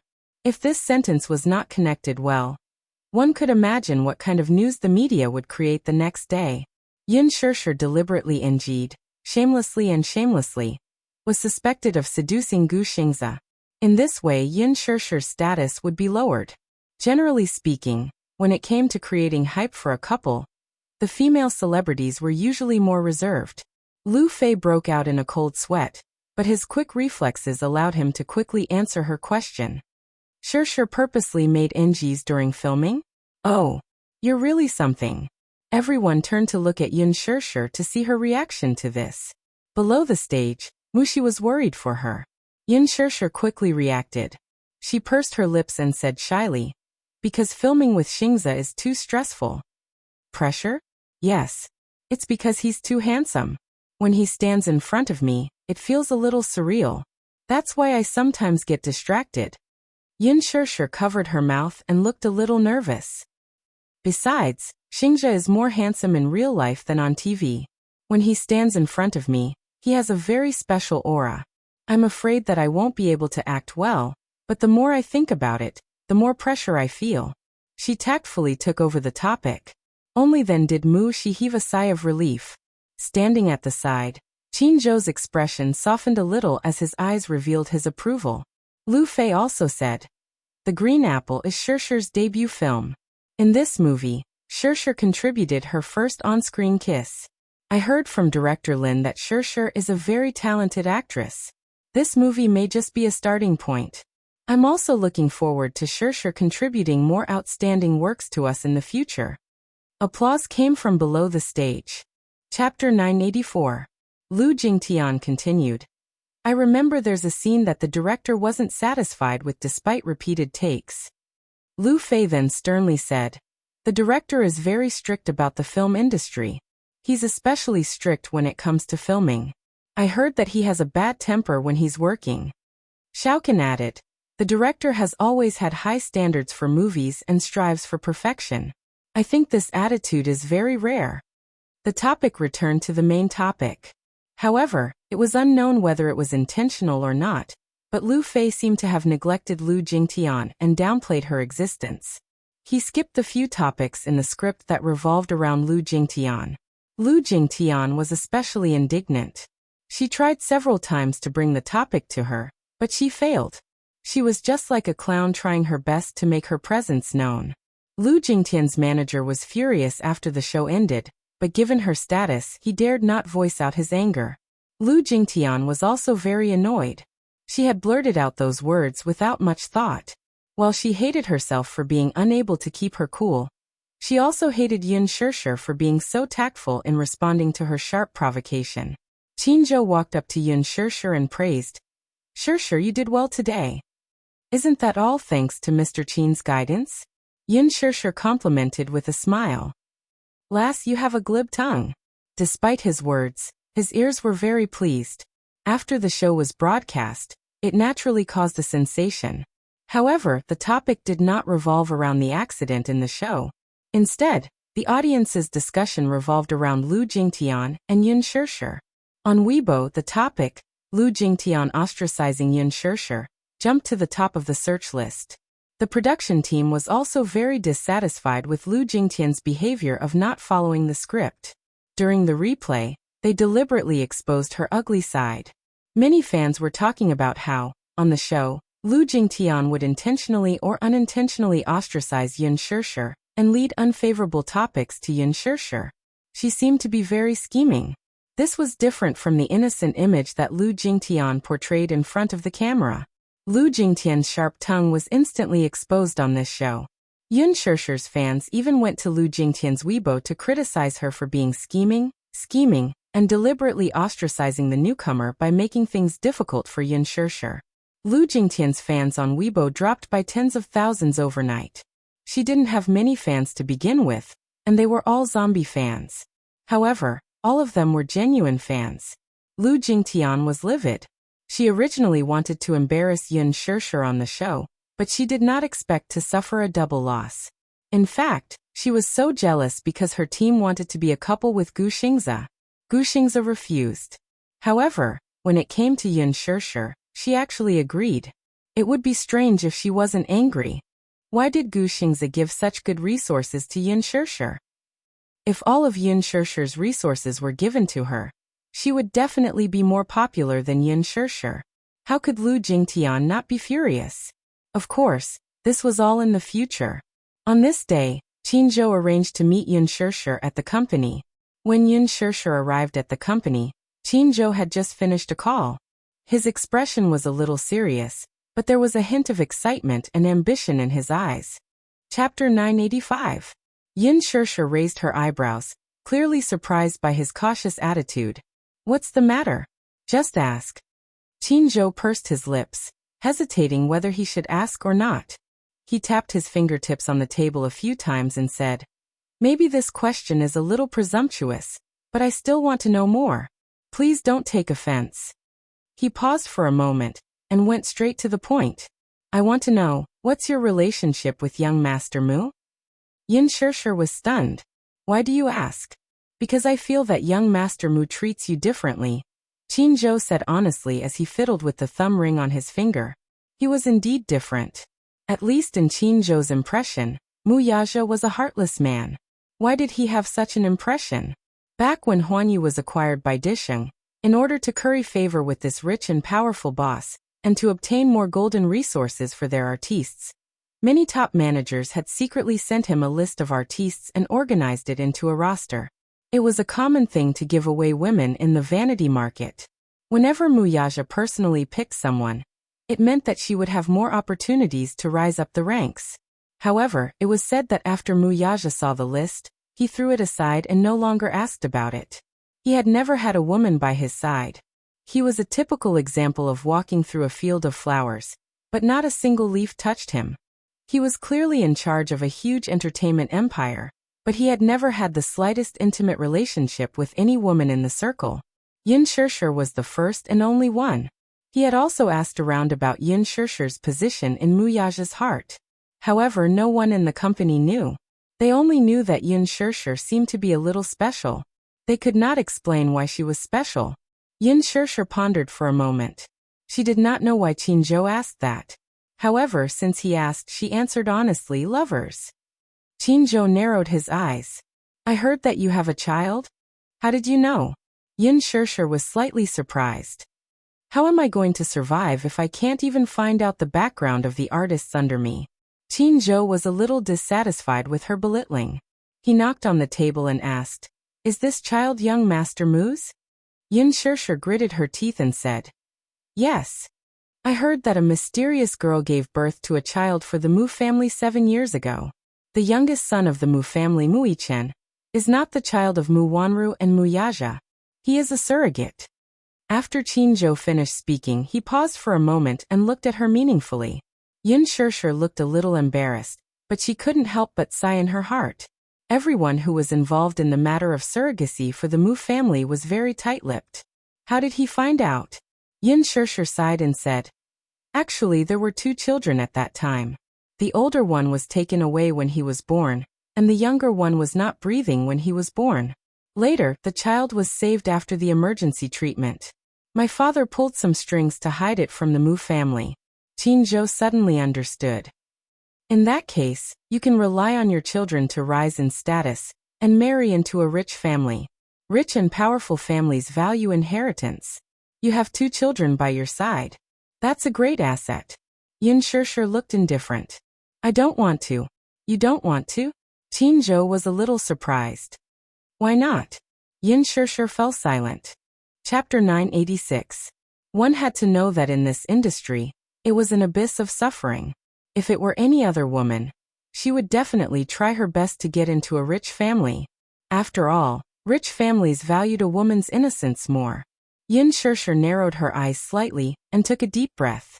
Qin Zhou's question was very straightforward and even a little prickly. Therefore, she couldn't help but feel a little embarrassed. However, she understood that Qin Zhou didn't mean any harm by asking this question. He didn't mean to make things difficult for her, nor did he want to hurt her. He just wanted to know her relationship with Muyaja. He was her manager, so he had the obligation and responsibility to investigate her background thoroughly. She didn't want to hide anything from him. She looked up and looked straight at him with her clear eyes. She said calmly, "I don't like the feeling of living under someone else's roof." When Qin Zhou received this answer that was both surprising and not too surprising, his face was a little stunned. However, these words were very much like her style. Yin Shirshir said calmly, "Glory, splendor, wealth, fame and benefits.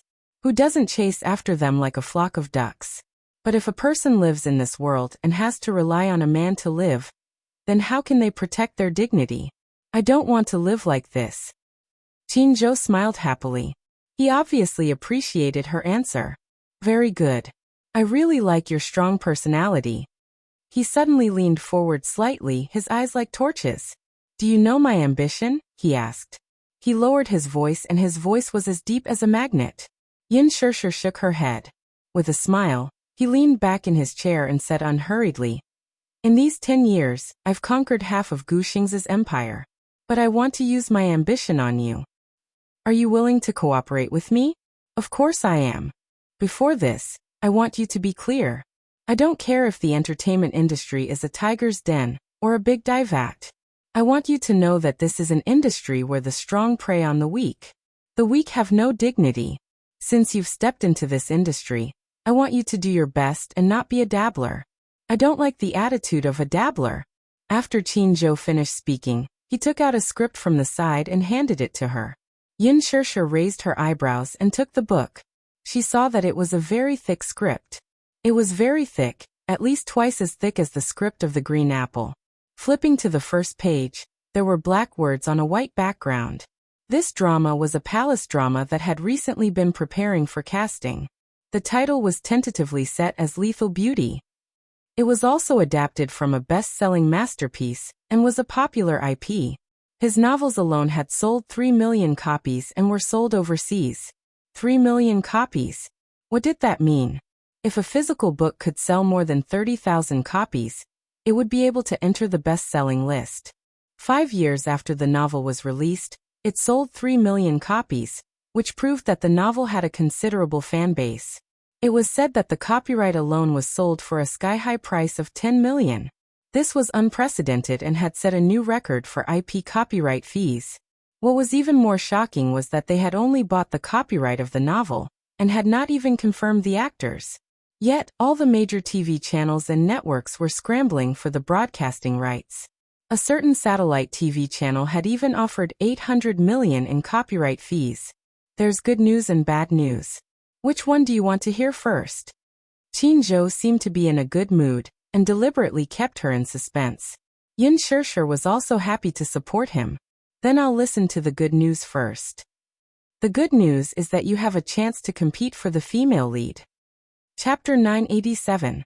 The bad news is that there are a lot of people competing with you for the female lead role, and most of them are A-listers. Moreover, in comparison, your chances of being elected are slim, Qinzhou said truthfully. Slim? Yin Shirshir was stunned. She didn't understand how slim her chances were. Very slim. Why do you say that? Because Han Yuyan and Lin Ji are on the shortlist for the female lead. Yin Shirshir was shocked. She finally realized how slim her chances were.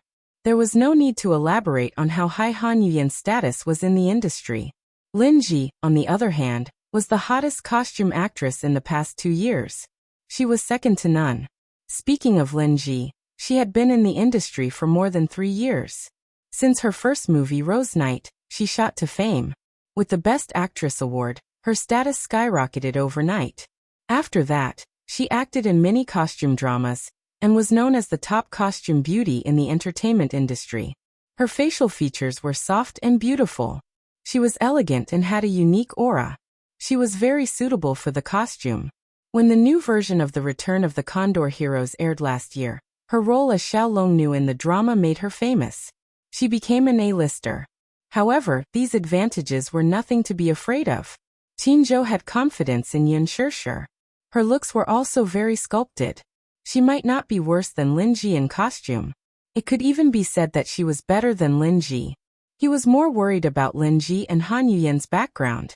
Han Yuyan was Huan Yu's A-lister. Her status was there. Moreover, she had been in the industry for many years. Her fan base was very deep.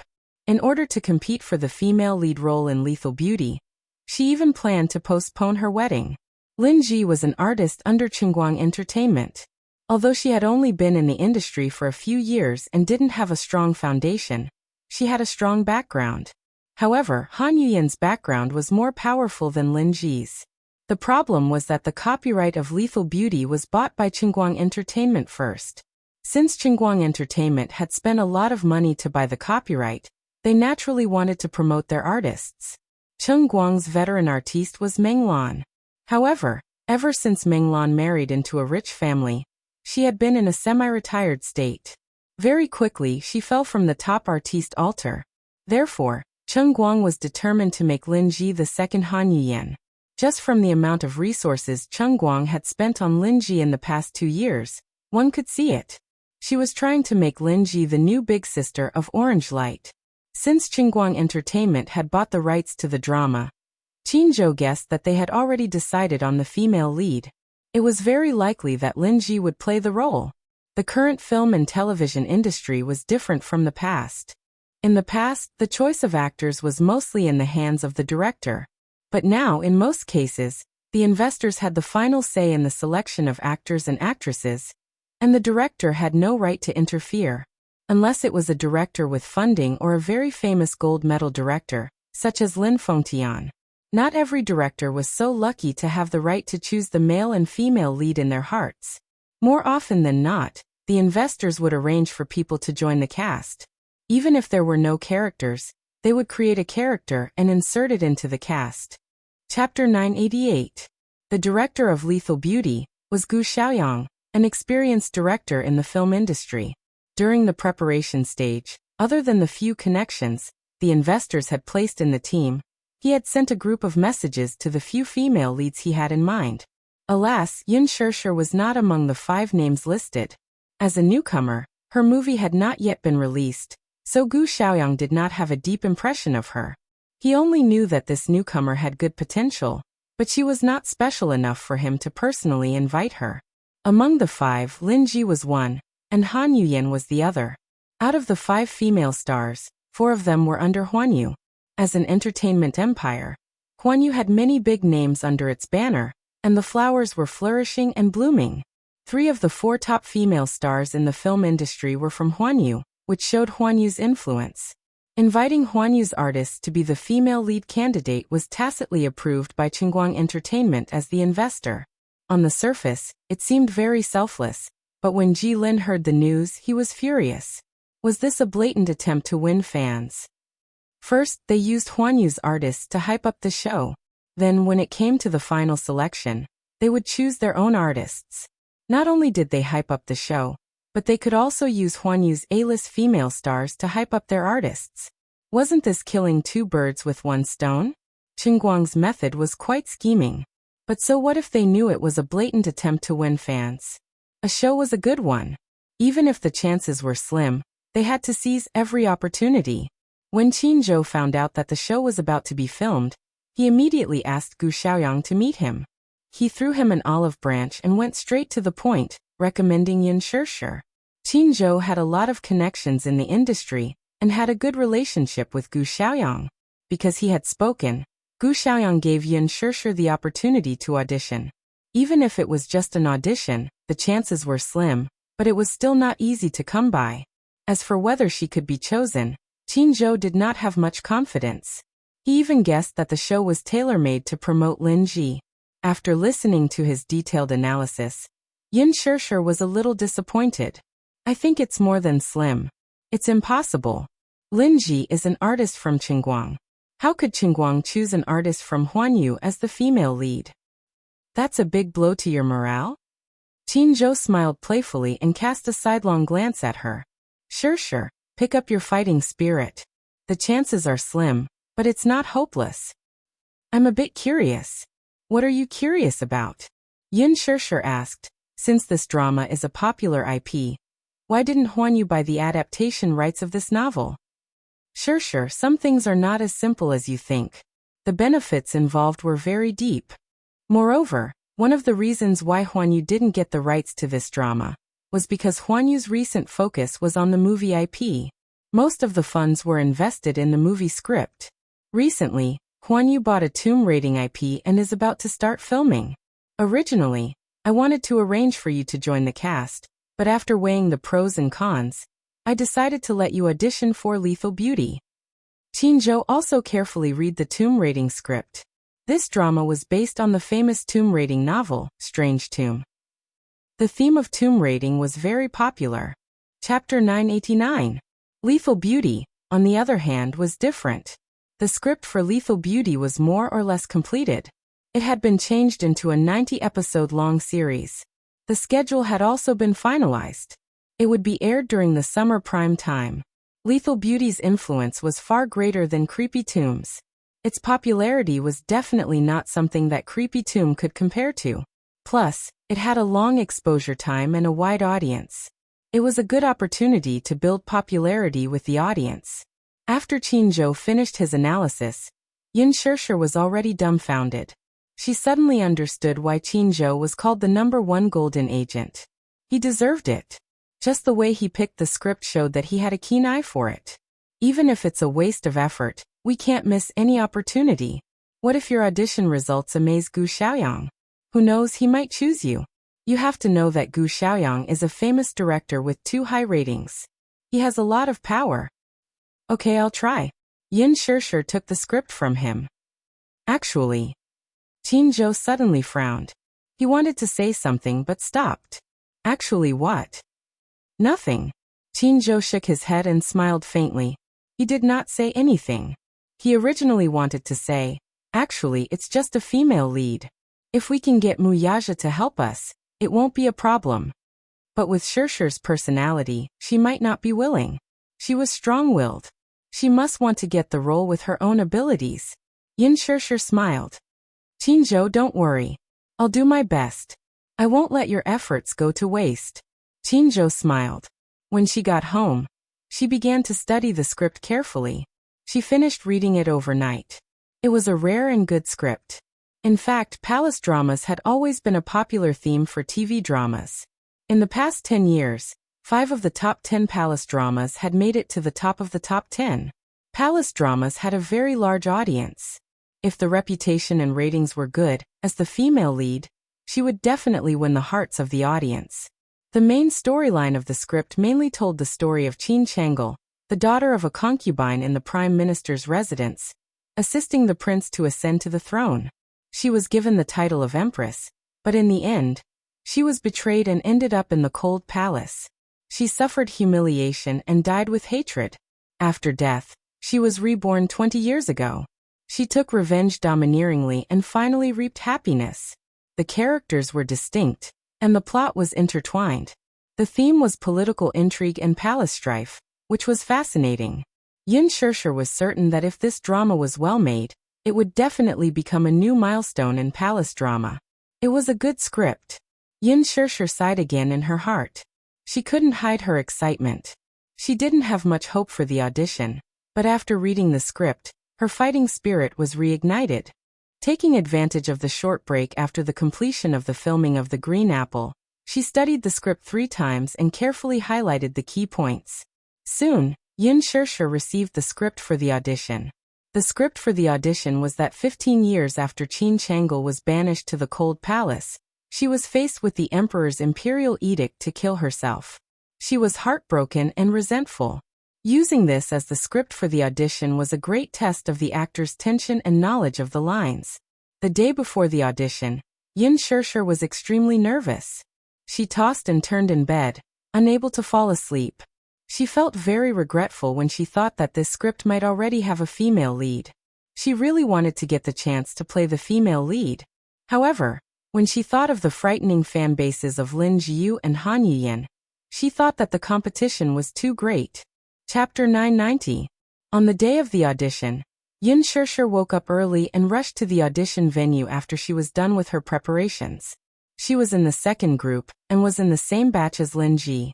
However, the latter was the first and she was the last. As for Han Yuyan, she was in the first group. When she arrived at the venue, she went to find out about the first group's audition. The result was that Han Yuyan had been kicked out. Han Yuyan was kicked out. Yin Shirshir had seen the name list. Did she not hear that Han Yuyan's performance was commendable, and that the director was satisfied with it? Yes. The director said that he was satisfied, but it was just a superficial compliment. If he directly said that she was kicked out, wouldn't it be embarrassing for her? The director definitely didn't want to offend her. Even if she was kicked out, he had to make it look good. Of course, this is insider news that I heard, so it can't be fake. Yin Shirshir trusted her assistant's efficiency, but it was indeed a little surprising that Han Yuyan was eliminated in the first round. Why was she eliminated? Her assistant answered, "She looks old." After all, her age is obvious. Moreover, in order to enter Hollywood, Han Yuyan's stylist intended to make her look like a top actress. Hence, the director felt that she was too old and didn't have the feeling he wanted. Yin Shirshir pouted.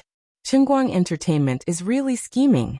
On Weibo, when the production team released the news of Han Yuyan's participation in the female lead audition, it blew up instantly. Han Yuyan's fan base was not to be underestimated. The support for Han Yuyan to be the female lead was very strong. The production team clearly wanted to trample on Han Yuyan and boost Lin Ji. Han Yuyan must be very depressed, but she had no choice. This was indeed a good script. If there was a chance, she would definitely not let it go. Mushi brought Yin Shirshir to the dressing room.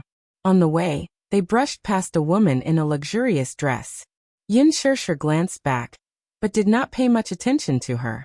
Hence, she followed her assistant to the dressing room. Someone called out to her from behind, "Stop right there." Yin Shirshir stopped in her tracks suspiciously. She slowly turned around and looked at the woman in front of her, who was dressed in a gorgeous phoenix coronet.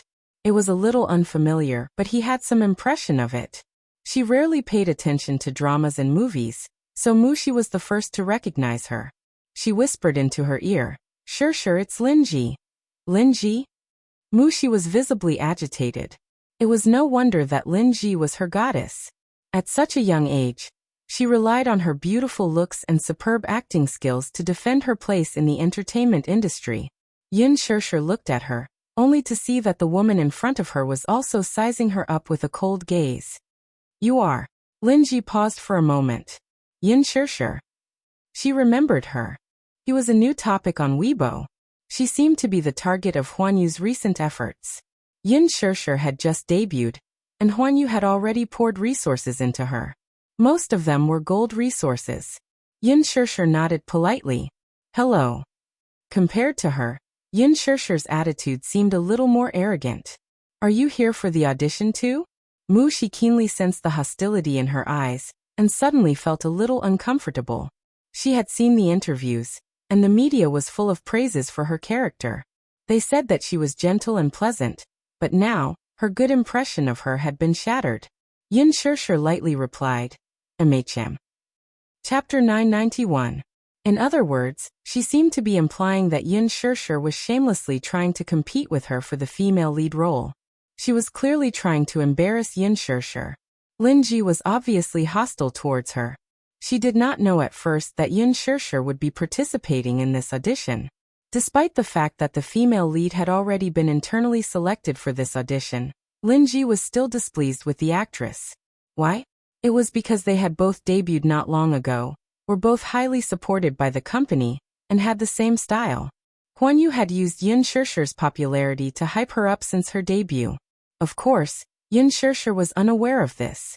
The actress was aware of it, though, and she was still brooding over it. No one was willing to let their popularity be used by their competitor. Mushi broke out in a cold sweat, only to hear Yun Shirshir calmly say, "Emicham, this show is very popular, so I'll join in the fun." Her relaxed and teasing tone easily dispelled the awkward atmosphere. Lin Ji was stunned, and her gaze on Yun Shirshir deepened. Her assistant urged her from the side. It was almost her turn for the audition. Lin Ji snorted, then turned around and left. Mushi's lips twitched. "I've decided not to be a fan anymore." "Huh," she fumed. "That actress is so arrogant. She even deliberately made things difficult for you. I'm so angry." "Alright, don't be angry. Sure, you must work hard and get the female lead role. Let's see if she still dares to look down on you." Yun Shirshir, however, was honest. "I don't think I have a chance." "Ah." Mushi was stunned. "Are you that unconfident?" "I was still hopeful that the audition would be a success, but judging from her tone earlier, it seems that she's really the female lead," Yun Shirshir said.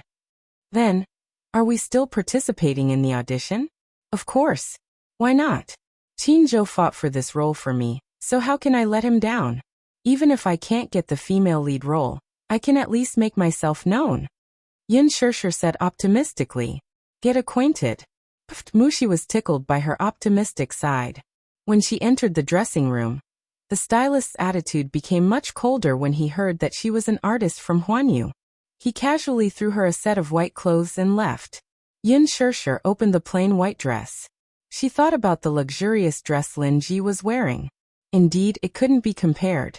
Mushi said gloomily, "That's too much. Lin Ji's clothes are so pretty, but why do you look like morning clothes?" Yun Shirshir raised a brow and suddenly smiled. "Mushi, help me with my makeup. My makeup skills aren't that good." "You don't have to put on too much makeup. Just put on a thicker layer of powder, make your face look more haggard, make your eyes bigger, make your eyelashes longer, and make your lips a little more chapped. That's easy." With that, she got to work. Not long after, the makeup was done. Yun Shirshir looked at the mirror, and a haggard yet beautiful face came into view. Since the audition script was a cold palace drama, the makeup could not be too gorgeous and should look more haggard. She was the last in the second group. Youngmi suddenly walked in, and was surprised to see Yun Shirshir there. She was even more surprised to see her in a white shirt and haggard makeup. "Shirshir, are you here for the audition too?" Yun Shirshir smiled when she saw her. "Yes." Chapter 992. Yun Shirshir explained, "The audition script is a scene in the cold palace, so..." "Cold palace?" She raised a brow suspiciously. "Shirshir, did you get the wrong script?" "What? The audition isn't a scene in the cold palace. You must have gotten it wrong." She told her the truth. Yun Shirshir, however, was stunned. "Wrong? How could it be wrong? This script was given to her by Qin Zhou." Alarmed, Mushi quickly called the manager to verify the situation. He, however, said, "The script is from Chengguang Entertainment." "Why? Is it wrong?" Mushi replied, "I just asked around. The first group's audition seems to be for the female lead's conferment. It seems that someone cheated." He gritted his teeth and said in a low voice, "Chengguang Entertainment purposely gave me a wrong script." "What should we do then?" Mushi was as anxious as an ant on a hot pan. Yun Shirshir, prepare for the second group's audition. Someone knocked on the door to inform Yun Shirshir to prepare for the audition. The scene was in a deadlock for a moment. Mushi was even more anxious now. At this critical moment, the script was wrong. What should she do? "Why don't Shirshir, we don't audition?" she suggested. Yun Shirshir exchanged glances with Yangmi, pursing her lips. She calmly said, Let's try. Ha. Yang Mi naturally understood what Yin Shirshir meant and said, since you're here, regardless of whether the script is right or wrong, if you leave like this, the production team will definitely think that Shirshir is throwing her weight around and disrespecting the production team. If this matter gets out, Shirshir's reputation will be tarnished. When Yin Shirshir reached the audition hall and walked in, the director's team, who were seated at the table, was stunned and frowned one after another. The audition script was for the conferment scene, so why was she dressed so plainly? Her makeup was also so haggard. Gu Xiaoyang looked at the name list. Yin Shirshir. It turned out that she was the newbie recommended by Qin Zhou. Her looks and aptitude were not bad, but, Gu Xiaoyang said coldly, Yin Shirshir, didn't you read the script? Which part is this? You didn't even read the script? He had no professionalism at all. Let's go, you're out. The producer patted the table. Yin Shirshir bit her lip and said in a deep voice, I've read the script. When the producer heard this, he questioned, then why are you dressed like this? Yin Shirshir couldn't possibly say that someone was behind this, could she? This producer looked very crafty and would definitely think that she was shirking her responsibility. All right, I see that you didn't prepare seriously at all. You don't value this audition at all. You're out. The producer spoke, as if he didn't intend to leave her any leeway. Yin Shirshir bit her lips and frowned slightly. Although she was unwilling, she couldn't say anything. Just as he was about to leave, Gu Xiaoyang suddenly spoke. Hold on. Yin Shirshir paused and decided to give him some leeway. Gu Xiaoyang flipped through the script and asked, which part are you preparing for? Yin Shirshir replied, the part where I was sentenced to death in the cold palace. All right, you can start then. The producer beside them was anxious. Director Gu. This person obviously doesn't value this audition. Why are you? At least let her finish her performance. Gu Xiaoyang looked a little impatient. Are you the director, or am I the director? The producer kept quiet. Gu Xiaoyang could tell that Yin Shirshir had read the script and had read it very carefully. Chapter 993. Her snow-white outfit and haggard face were very suitable for the scene. Moreover, she was recommended by Qin Zhou. At the very least, he had to let her finish her performance for his sake. Yin Shirshir thanked him gratefully. Thank you, director, for giving me this chance. Gu Xiaoyang folded his arms and casually said, start your performance. You have 3 minutes. Yin Shirshir adjusted her emotions and quickly got into character. 10 years. 10 whole years. It's me. I've been by your side, risking my life with you, assisting you wholeheartedly. Finally, you ascended to the throne and obtained this vast empire, but what did I get? What did I get? I gave my all for you without any complaints or regrets, but in return, I was imprisoned for 10 years. Now you actually want to kill me. Nailanyi, you're so heartless. Yin Shirshir's eyes were ashen, but deep within them, there was a sinister hatred. The dramatic expression on her face was full of tension. Gu Xiaoyang crossed his arms in front of his chest and watched in silence. His expression was profound, and no one could tell if he was happy, angry, or sad. When Yin Shirshir left the audition hall, Mu Shi, who had been waiting outside, immediately went up to her. How was it? Did you pass? Yin Shirshir looked at her calmly. No. You're eliminated directly? This result was too surprising. She was 100% confident in Shirshir's acting skills. Mu Shi widened her eyes in shock. How did you get eliminated directly? Even if there was a mistake in the audition script, with your acting skills, it's impossible for you to be eliminated in the first round. Did the director say anything? The director didn't say anything, Yin Shirshir replied. It was the producer who announced the result directly. Sigh. I should have known that the producer and investor are in cahoots. It's clear that Qingguang has already decided on Lin Ji as the female lead. Mu Shi scratched her head gloomily. Yin Shirshir said, so it's not surprising that I'm eliminated. After removing her makeup, Yin Shirshir and her assistant left. In the car, Yin Shirshir received a call from Qin Zhou. Shirshir, I heard from Director Gu that you were eliminated? Yes. Yin Shirshir's expression was very calm. After all, she had expected this, and it was not unexpected. Don't be sad, Director Gu just called and praised you. He said that your acting skills are very good, but he revealed that this audition is just a gimmick, and that they have already decided on the female lead. Yin Shirshir said. It's Lin Ji, right? You know? Yes. Therefore, I am not surprised by this result. Qin Zhou continued. Director Gu said that if you're willing, he can use his authority to cast you as the second female lead. What do you think? Will you consider it? Second female lead? In the script, the second female lead was the female lead's elder sister, Qin Xianhui. She was the #1 beauty in Western Liang, and the daughter of the Prime Minister. She had a vicious heart and was extremely shrewd.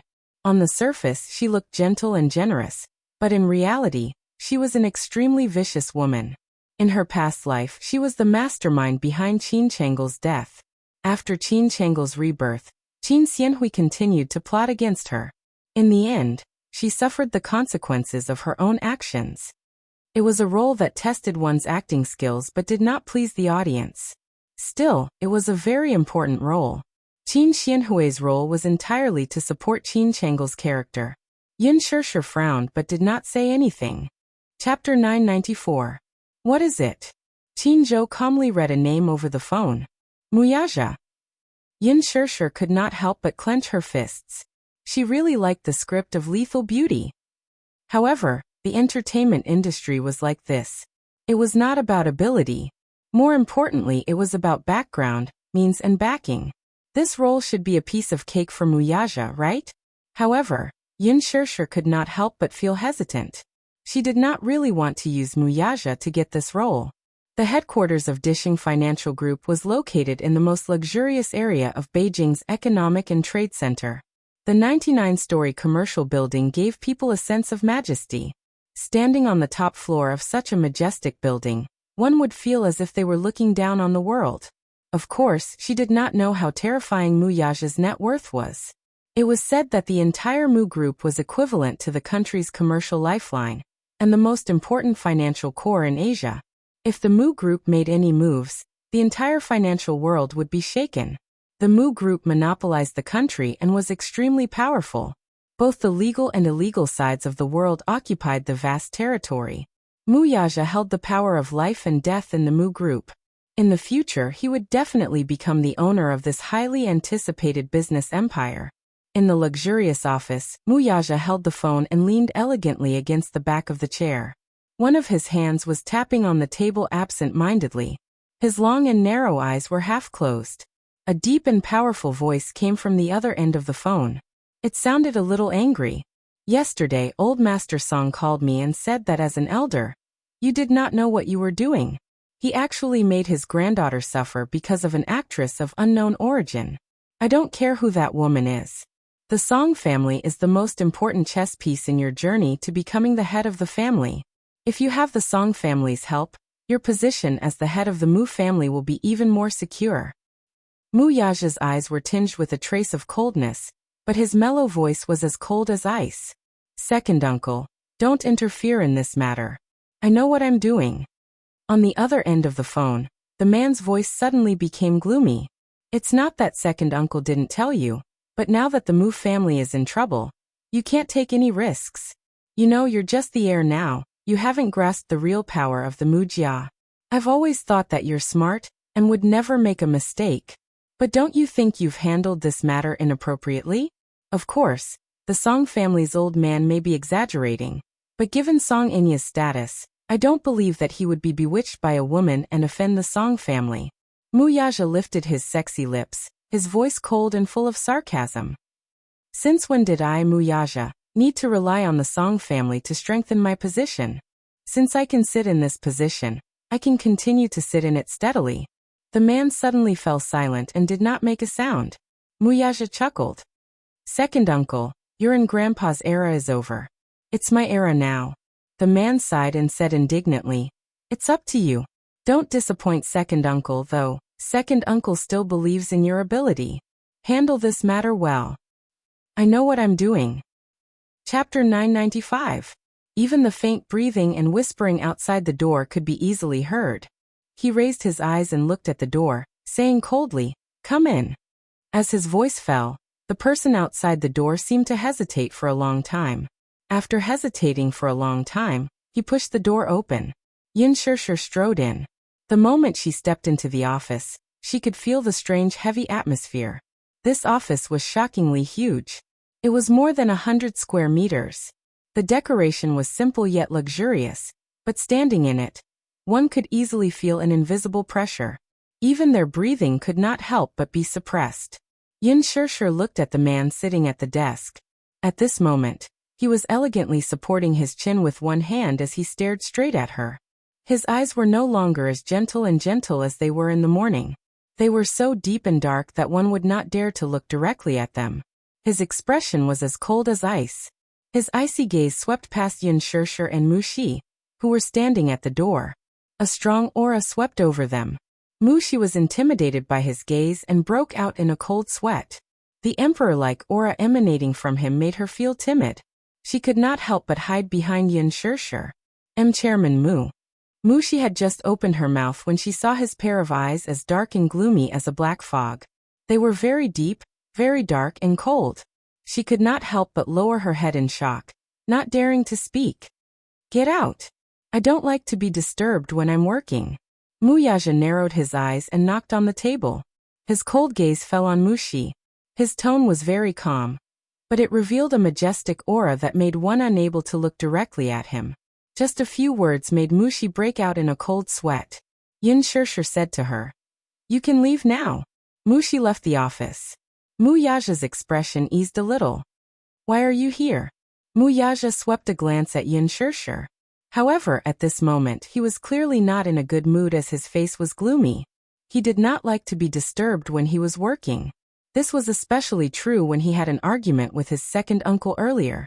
He was in a very bad mood. "Am I disturbing you?" Seeing this, Yun Shirshir saw that the man was constantly emitting a low pressure. She probed, "Then should I go out too?" Mu Yaja suddenly raised his arrogant chin, and the corners of his lips curled up. "What are you doing here?" Different. The man in front of her was completely different from the Mu Yaja she knew. Sometimes, this man's aura was really domineering. At this moment, Mu Yaja was like a high and mighty emperor. Just one look from him was enough to make people feel fear.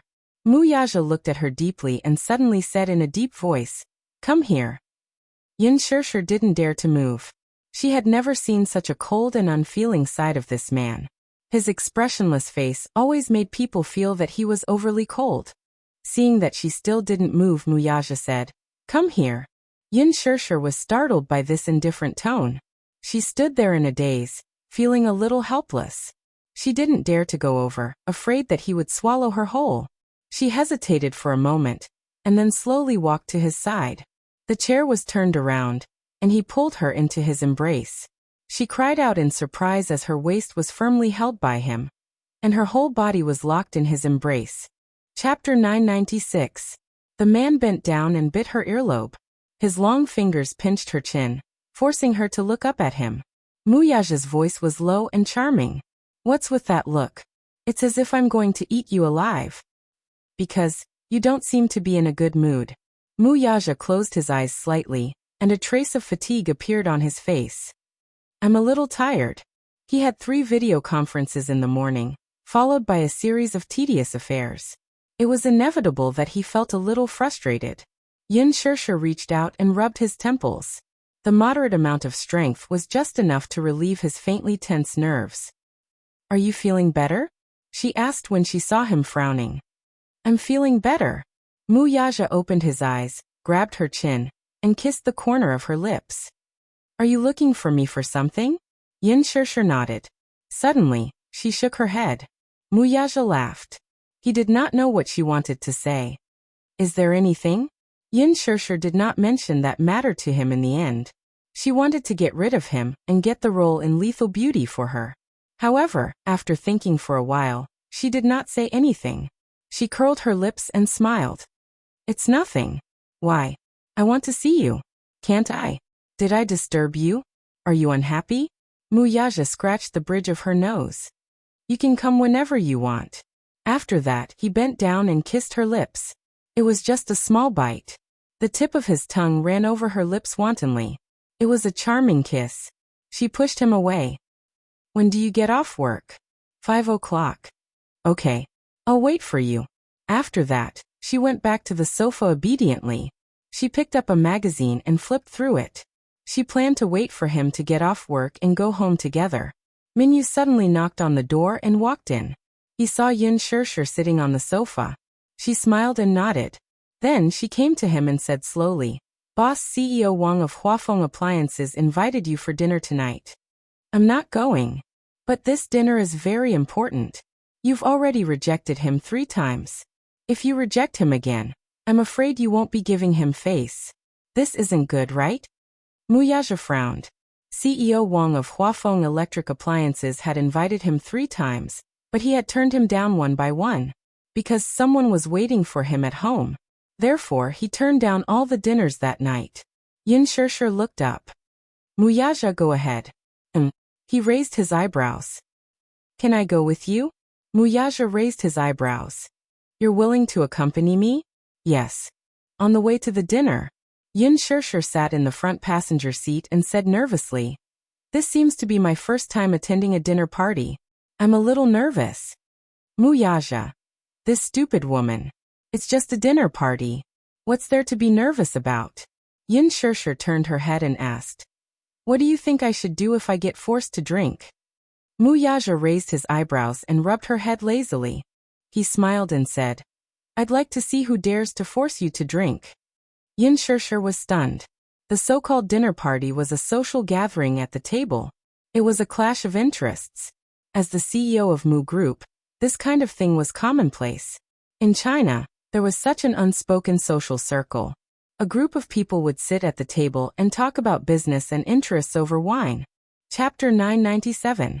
This time, it was nothing more than the boss of a financial group who had made a wrong decision a few days ago and caused quite a bit of trouble. Hence, he quickly gathered a group of friends and booked a private room at a 5-star hotel, hoping that Muyaja would lend a helping hand. At the table, Yun Shirshir finally understood the meaning behind Muyaja's words. It was different from what she had imagined. Indeed, no one dared to force her to drink. After Muyaja introduced her, the group of men in suits looked at her in awe. Even if she was drinking fruit juice, those men still toasted her by the glass and downed it in one gulp without any hesitation. Their actions were so nimble that it was like moving clouds and flowing water. Their gazes towards her were also filled with fear and trepidation. Alright, was she that scary? Or rather, was the big boss sitting beside her that scary? How would those people dare to force Yun Shirshir to drink? They couldn't wait to compliment her. They had a favor to ask of Muyaja, so if they were careless and made him unhappy, their company would be completely destroyed with just one word from him. Even if they were all sprawled on the table and carried back, they wouldn't be able to force Yun Shirshir to drink. After the dinner, someone enthusiastically suggested that Muyaja and Yun Shirshir be invited to the most luxurious KTV in Beijing, Las Vegas, for a karaoke session. Yun Shirshir's heart skipped a beat. Las Vegas? It was said that it was the most expensive entertainment club in Beijing. The smallest private room inside had 2 floors and was especially luxurious. Out of curiosity, she wanted to go and see what the most luxurious entertainment club in Beijing was like. Hence, she gave Muyaja a very cute, expectant and yearning look. Her sparkling eyes were like a little puppy trying to please him. Muyaja's eyes twitched fiercely. The thought of going to the KTV to listen to those old men wailing like ghosts and howling like wolves, those strange lights, those deafening sound effects, and those fawning faces gave him a terrible headache. However, she seemed to want to go. Muyaja said, It can't be too late. Everyone cheered, but when they saw the boss's icy gaze, they immediately shut their mouths. Muyaja and Yun Shirshir were escorted to Las Vegas by a group of people, as if they were the stars surrounding the moon.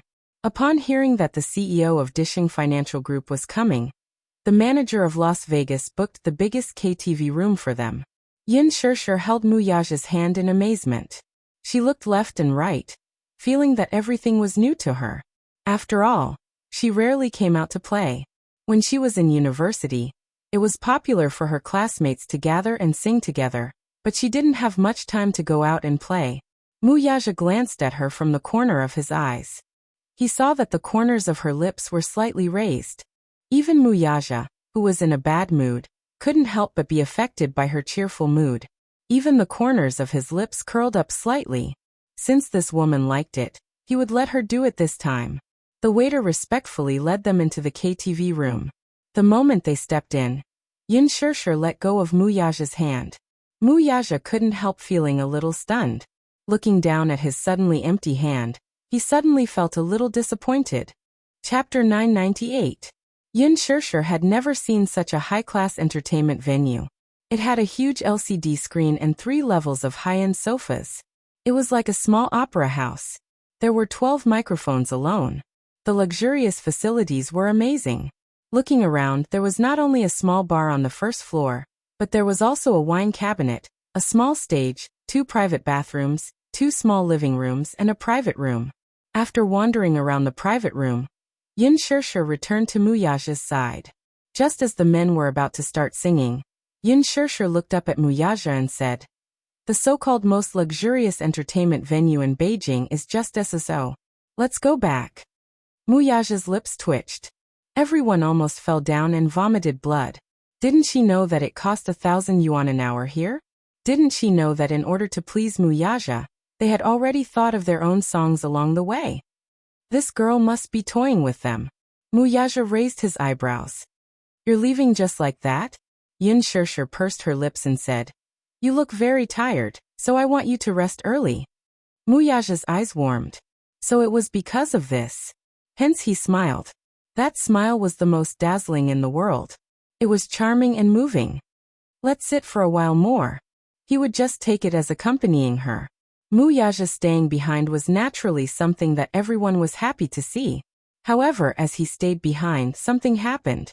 Although these old fellows were not young anymore, they were still full of vigor. In order to please Muyaja, they had even taken out the 18th class's signature song. Yin Shirshir could still bear it at first, but the more she listened, the more she couldn't sit still. "My passion, hey. Like a fire. Huh. Burning the entire desert. Uh-huh." At this moment, the big boss of an electronics company took off his suit jacket and held a microphone in one hand. He opened his mouth and howled like a wolf. Every time he sang a line, everyone would shout along, and the atmosphere could be considered to have reached a climax. However, on the other side, it was already covered in ice and snow. What was a lonely old man's KTV? This was probably it. Muyaja, who was sitting in the main seat, was still relatively calm. His face was still able to maintain a calm and composed expression. Yin Shirshir, on the other hand, felt as if she had been struck by lightning when this man sang. She wanted to laugh, but she couldn't show too much of an expression. Otherwise, it would be disrespectful to others. Even when he was about to sing, she still had to praise him against her will. "Aya, CEO Wang, I didn't expect you to have such a good voice." Oh no, she suddenly regretted staying. When the song was finally over, Yin Shirshir collapsed on the sofa and heaved a sigh of relief. She could not even laugh as her stomach hurt terribly from holding it in. Then a few people pushed the microphone to a relatively young man. It was said that he was the son of a consortium. Everyone praised him, saying that this young master sang well. This song, A Chinese Ghost Story, was earth-shattering. It was like heaven and earth, but not on earth. A Chinese ghost story? Was it Zhang Guorong's? Yin Shirshir was instantly interested. This song was very nice. It was affectionate and pleasant to the ears. It was a classic among classics. However, when the man opened his mouth, Yin Shirshir was so frightened by his voice that her legs turned to jelly. This song really gave off the feeling of a ghost when he sang it. Chapter 999. Who was the one who sang such an earth-shattering song? That's right, this man's song was simply earth-shattering. Demonic sound, devastation, devastation. It was simply a heavy blow to her body and mind. After he finished singing, Yin Shirshir clutched her chest with some internal injuries, but she still forced a smile and gave him a thumbs up. She sighed and said, "This song should only exist in the heavens. Admirable, really admirable." The man was a little embarrassed by her praise. He scratched his head and smiled embarrassedly. Thus, after sitting for half an hour, the demonic sound bombarded Yin Shirshir one after another. At first, She was a little unsettled, but gradually she became numb. Miss Yin, aren't you going to sing a song for young Master Mu? Since you're here, show us what you can do. No one dared to ask Mu Yaja to sing, but this woman seemed easy to talk to, so they all encouraged her. Yin Shirshir pursed her lips and waved her hand. She smiled and said, I'd better not sing. Mu Yaja suddenly smiled and said, I want to hear it. Yin Shirshir was stunned and turned her head mechanically. No way, he's just going to undermine me like this? With Mu Yaja's words, everyone became bolder and more enthusiastic. Miss Yin, young Master Mu has already said, just sing one song. That's right, don't be shy, we're all on the same side. On the same side, my ass. But, Yin Shirshir suddenly walked to the karaoke machine and sat down. Since Mu Yaja wanted to hear it, then she would take care of it. She chose Mo Oneway's song, which was also Yin Shirshir's favorite and the most emotional song. The lyrics were very touching. There were many different versions of this song. She had heard Chi Chin sing it since she was young, but she preferred Mo Oneway's version. She picked up a clean microphone at the side. Those men didn't spit on her, and sat on the small stage. The quiet piano music suddenly played, and the huge private room suddenly became silent. Holding the microphone, Yin Shirshir sang along with the accompaniment of the music affectionately. A long, long time ago, you owned me, and I owned you. A long, long time ago, you left me to soar in the distant sky. The outside world was very exciting. The outside world was very helpless. When you think the outside world is wonderful, I will give you my best wishes here. Every time the sun sets, I always look forward to you here.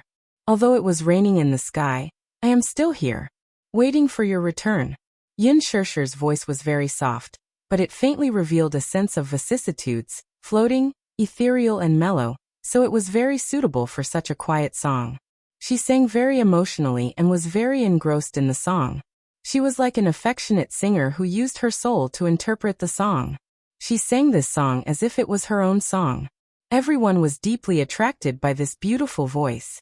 Even Mu Yaja's eyes could not help but darken a little.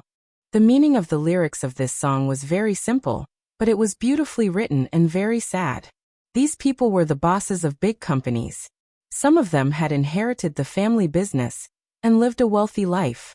When they entered society, they faced competition and were tortured to the point that they lost their pride. No matter how tired they were, they could only endure. Chapter 1000. Everyone had a disease, and that was to reminisce. It wasn't too cold at the top. Even though these people were wealthy, they all had sorrowful pasts. Thinking about this life filled with regret, sorrow, and uncertainty, it made one sigh endlessly. Even though they were all iron-blooded men, and were used to the fickleness of society, no matter how hard a person's heart was, there would always be a weakness. This song couldn't help but remind them of their sorrowful pasts, and those who listened were all moved. Mu Yaja listened to the song, and his gaze gradually became blurry. He suddenly looked at Yin Shirshir, who was sitting on the stage. At that moment, she was sitting there quietly, and the lights were quietly shining on her body. Half of her face was buried in the shadows and couldn't be seen clearly, but he could feel a little pain from her singing. In just a moment, her singing revealed a vulnerability that was usually hard to detect, and it made people's hearts ache. After the song was finished, the room was strangely quiet.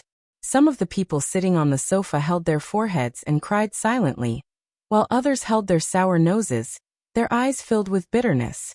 Yin Shirshir stood up in embarrassment. Surrounded by the lights, she couldn't see what was going on in her seat. However, just as she stepped off the stage, she was pulled into a pair of strong arms. She looked up in shock and saw Mu Yaja's handsome side profile. Her heart skipped a beat, and she instinctively followed her heart's desire and wrapped her arms around his shoulders. Why didn't I realize before that you can sing so well? That's because you've never heard me sing before. Suddenly, sparse applause came from the second floor. Gradually, everyone started clapping vigorously, and they were sincerely amazed by Yin Shirshir's song. Yin Shirshir then realized that they were still in the KTV, so she shyly pushed Mu Yaja and muttered softly, "Hey, there's someone here." At that moment, the people upstairs saw such a heartwarming scene, so they took the opportunity to encourage, "Let's sing another song. You sing so well.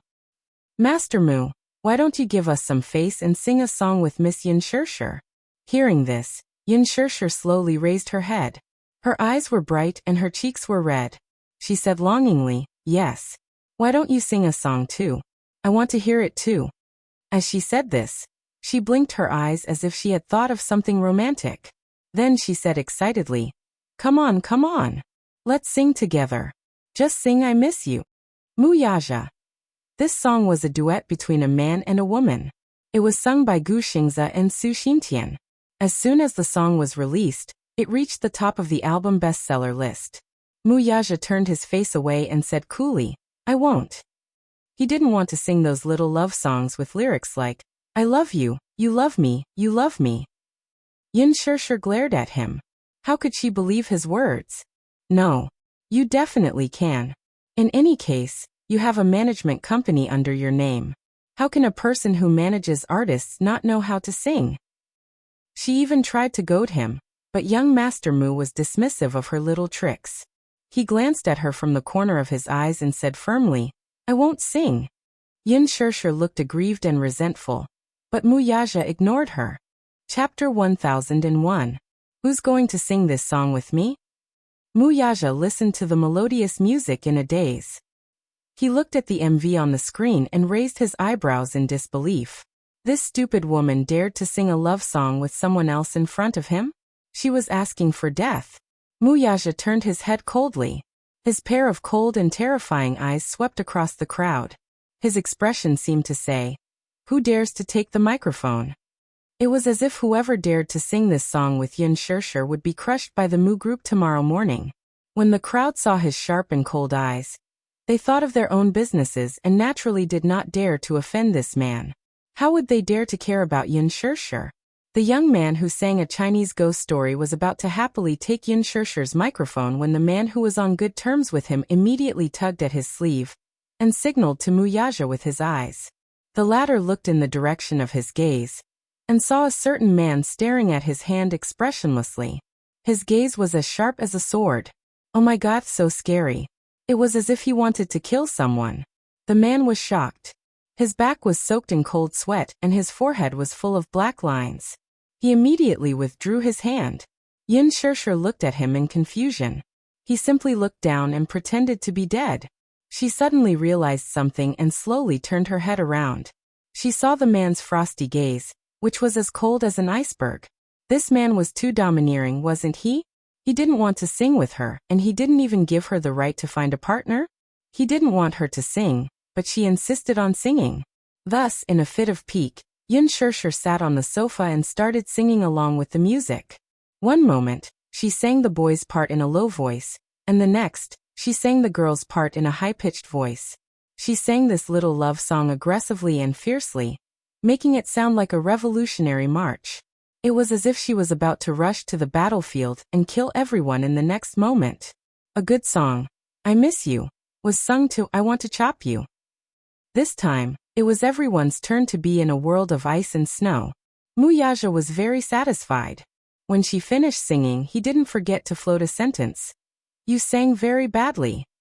Yin Shirshir was so angry that she almost threw the microphone on the sofa. When they came out of the KTV, Yin Shirshir was still a little unhappy. Mu Yaja walked in front with large strides, and she followed behind him slowly. She was unwilling, and her eyes were filled with resentment, like a resentful woman in the palace. You're not even willing to sing with me. Mu Yaja, you're the worst. Mu Yaja walked in front and heard Yin Shirshir grumbling bitterly. She seemed to be complaining and complaining at the same time. That resentful look on his face was as if he had done something extremely heinous. It wasn't that he was unwilling, but he had never sung before. Since he was young, he had many opportunities to go to KTV or audiovisual entertainment centers, but he had never opened his mouth. When he grew up and took over the company, with his prominent position, who would dare to invite him to sing? Chapter 1002. Mu Yaja could not help curling his lips into a smile when he saw that she was still sulking. Yin Shirshir saw that there was a deeper meaning in his smile, and misunderstood that he had some bad intentions, or that he was unhappy with her squeamishness. Thus, she quickly put on a coquettish smile and probed, "What's wrong with you?" "Nothing. His large palm caressed her forehead. Muyaja smiled devilishly. Are you still angry? Yun Shirshir snorted coldly. I just want to hear you sing. You can't even fulfill such a small wish of mine. Muyaja looked at her seriously from head to toe as though he was disgusted. Yun Shirshir's face was completely dark. You must be tone deaf. That's why you refuse to sing. The man raised his brows slightly. No matter how tone deaf I am, I still sing better than you. Seeing that Yun Shirshir was silent, Muyaja couldn't help but smile. He reached out slightly and pulled her into his embrace with his long arms. He caressed her forehead lovingly and smiled. All right, let's go home. Yun Shirshir couldn't help but smile because of his action. She felt sweet and satisfied. This man's palm wasn't as cold as it used to be. It was very warm. She was a little greedy for the warmth of his palm. Yun Shirshir took the initiative to reach out and grab his hand, interlocking their fingers tightly. Muyaja smiled and held her hand. This action warmed Yun Shirshir's heart again. She smiled and held his hand even tighter. Her heart was filled with satisfaction. She thought that it would be great if they could continue like this. She wanted time to stop at this moment when the two of them were holding hands. Late at night it was quiet. The sky outside the window was dark. In the silence, the sound of the night breeze could be heard faintly. Xiao Yichen stealthily opened the bedroom door and leaned all the way to the master bedroom. He pressed his ear against the door and listened carefully for a while before quietly sneaking back into the bedroom. Yun Tianyu, in his casual attire, stood by the window with his hands in his trouser pockets. Xiao Yichen walked behind him and said with a smile, Daddy and Mommy are already asleep. Shoo. Yun Tianyu gave him a sidelong glance and signaled, Go and lock the door. Yes. Little Yichen locked the bedroom door from the inside. Yun Tianyu pulled open the floor-to-ceiling window, and the two lads jumped out of the room from the balcony. They then went around the backyard and left the villa. At the entrance of the villa, Li Hanlin's car was parked quietly. Li Hanlin was called over by Yun Tianyu in the middle of the night. He could not hide his tiredness and yawned a few times. Yun Tianyu opened the car door and sat in the back seat with Xiao Yichen. Coincidentally, the little lad caught Li Hanlin's yawn and could not help raising a brow. Agent Li, are you not awake yet? Yu Yu's voice was deep. Li Hanlin shuddered at his words. He immediately sat up straight and pretended to be energetic. No. I'm still energetic. That's good. Yu Yu snorted. Xiao Yichen added. Don't drive when you're tired. Li Hanlin broke out in a cold sweat. These two lads knew a lot. Director Yin, where are we going? Li Hanlin turned his head and asked with a fawning look. Yun Tianyu leaned against the back of the seat elegantly with his arms crossed. With a cold expression he answered, King Lin Bar. What are you going to do? Li Hanlin saw that his eyes were cold, and he seemed to be aggressive. You're in charge of driving. Chapter 1003. Xiao Yichen sneered, clenched his fists and flexed his muscles. Uncle, we don't have much time. We have to rush back in 2 hours. Don't dawdle. Li Hanlin's lips twitched violently. He stepped on the accelerator, and the car sped away. Just as the car reached the entrance of the bar, Li Hanlin was frightened by the lineup before him. Not far from the bar's entrance stood a few hooligans. They looked like delinquents. At a glance, there were about a dozen of them. They looked rather stylish. Hooligans? Li Hanlin was still in disbelief when he saw Yun Tianyu push open the door and get out of the car with Xiao Yichen. Director Yin, where are you going? Wait in the car. Don't follow me. Yun Tianyu turned around and gave this order. Even though Li Hanlin was full of doubts, he still obeyed the order and waited in the car. Yun Tianyu and Xiao Yichen walked over. Li Dongqiang saw them and immediately welcomed them with a fawning smile. Little brother, you're here. Why are there so many people here? Yun Tianyu frowned, clearly surprised. Li Dongqiang pursed his lips and smilingly said, I'm afraid that we don't have enough manpower. It's okay, we're all brothers. It's no big deal to have more people here. It's a show of strength. He paused, raised his eyebrows and carefully probed. Little brother, are you looking for me to teach someone a lesson? Yun Tianyu suddenly lowered his head expressionlessly and casually took out a Givenchy wallet. Li Dongqiang's eyes widened at the sight. This wallet was exquisitely made and seemed to be a branded one. It must be worth a lot. Looking at the thick stack of cash in the wallet, Li Dongqiang's mouth watered even more. This little guy was really not simple. He carried so much cash with him everywhere. Li Dongqiang's eyes involuntarily revealed a greedy look. Yun Tianyu coldly glanced at him, and Li Dongqiang guiltily retracted his gaze. Li Dongqiang took out a check that had already been filled in but had yet to be signed. However, when Li Dongqiang received it and saw the generous amount on the check, he was shocked. His mouth watered. So much? You think it's too much? Yin Tianyu raised a brow. It's nothing. Money can only be too little. How can it be too much? Li Dongqiang said with a flattering smile. At the same time, he secretly verified the authenticity of the check. You don't have to look at it. Do you think I'll give you a fake check? Yun Tianyu seemed to have seen through his suspicions. The check hasn't been signed yet? Yun Tianyu gave a concise reply. Once you've settled this matter, we'll be even. Good. Then what orders do you have? Li Dongqiang rubbed his hands and asked. Yun Tianyu suddenly fished out a Sony DV from his backpack and tossed it to him. Li Dongqiang caught it and lowered his head to look at the DV in his hand. He was a little confused. This is... Cut the crap and listen to my instructions, he ordered. Li Dongqiang didn't dare to say anything. It was late at night. Some youths began to stagger out of the bar one after another. The unrestrained nightlife was over. It was time to return to the nest. Lu Jingtian was already dead drunk by the time she was helped out. Chapter 1004. Many of Yun Shirshir's fans even meticulously watched every detail of the show, and made gifs of all the little tricks she had done to Yun Shirshir, which went viral on Weibo. Following this, netizens began to denounce her with righteous indignation. Many of them even dug out her family background. As a newcomer who had just debuted, her acting skills had always been questioned. Ostracizing fellow actors and bullying newcomers, netizens dug up all kinds of things about her past. As such, the army of public opinion crushed her pitiful fan club overnight. No matter how the PR team behind her tried to clear her name, the netizens did not seem to buy it. Instead, they accused her of using Yun Shirshir to hype herself up. Hype. Hype. She used Yun Shirshir to hype herself up? She was really wronged in this regard. Indeed, artistes needed exposure. Many would even use scandals to hype themselves up. Lu Jingtian was different though. She had always been very concerned about her image in front of the public.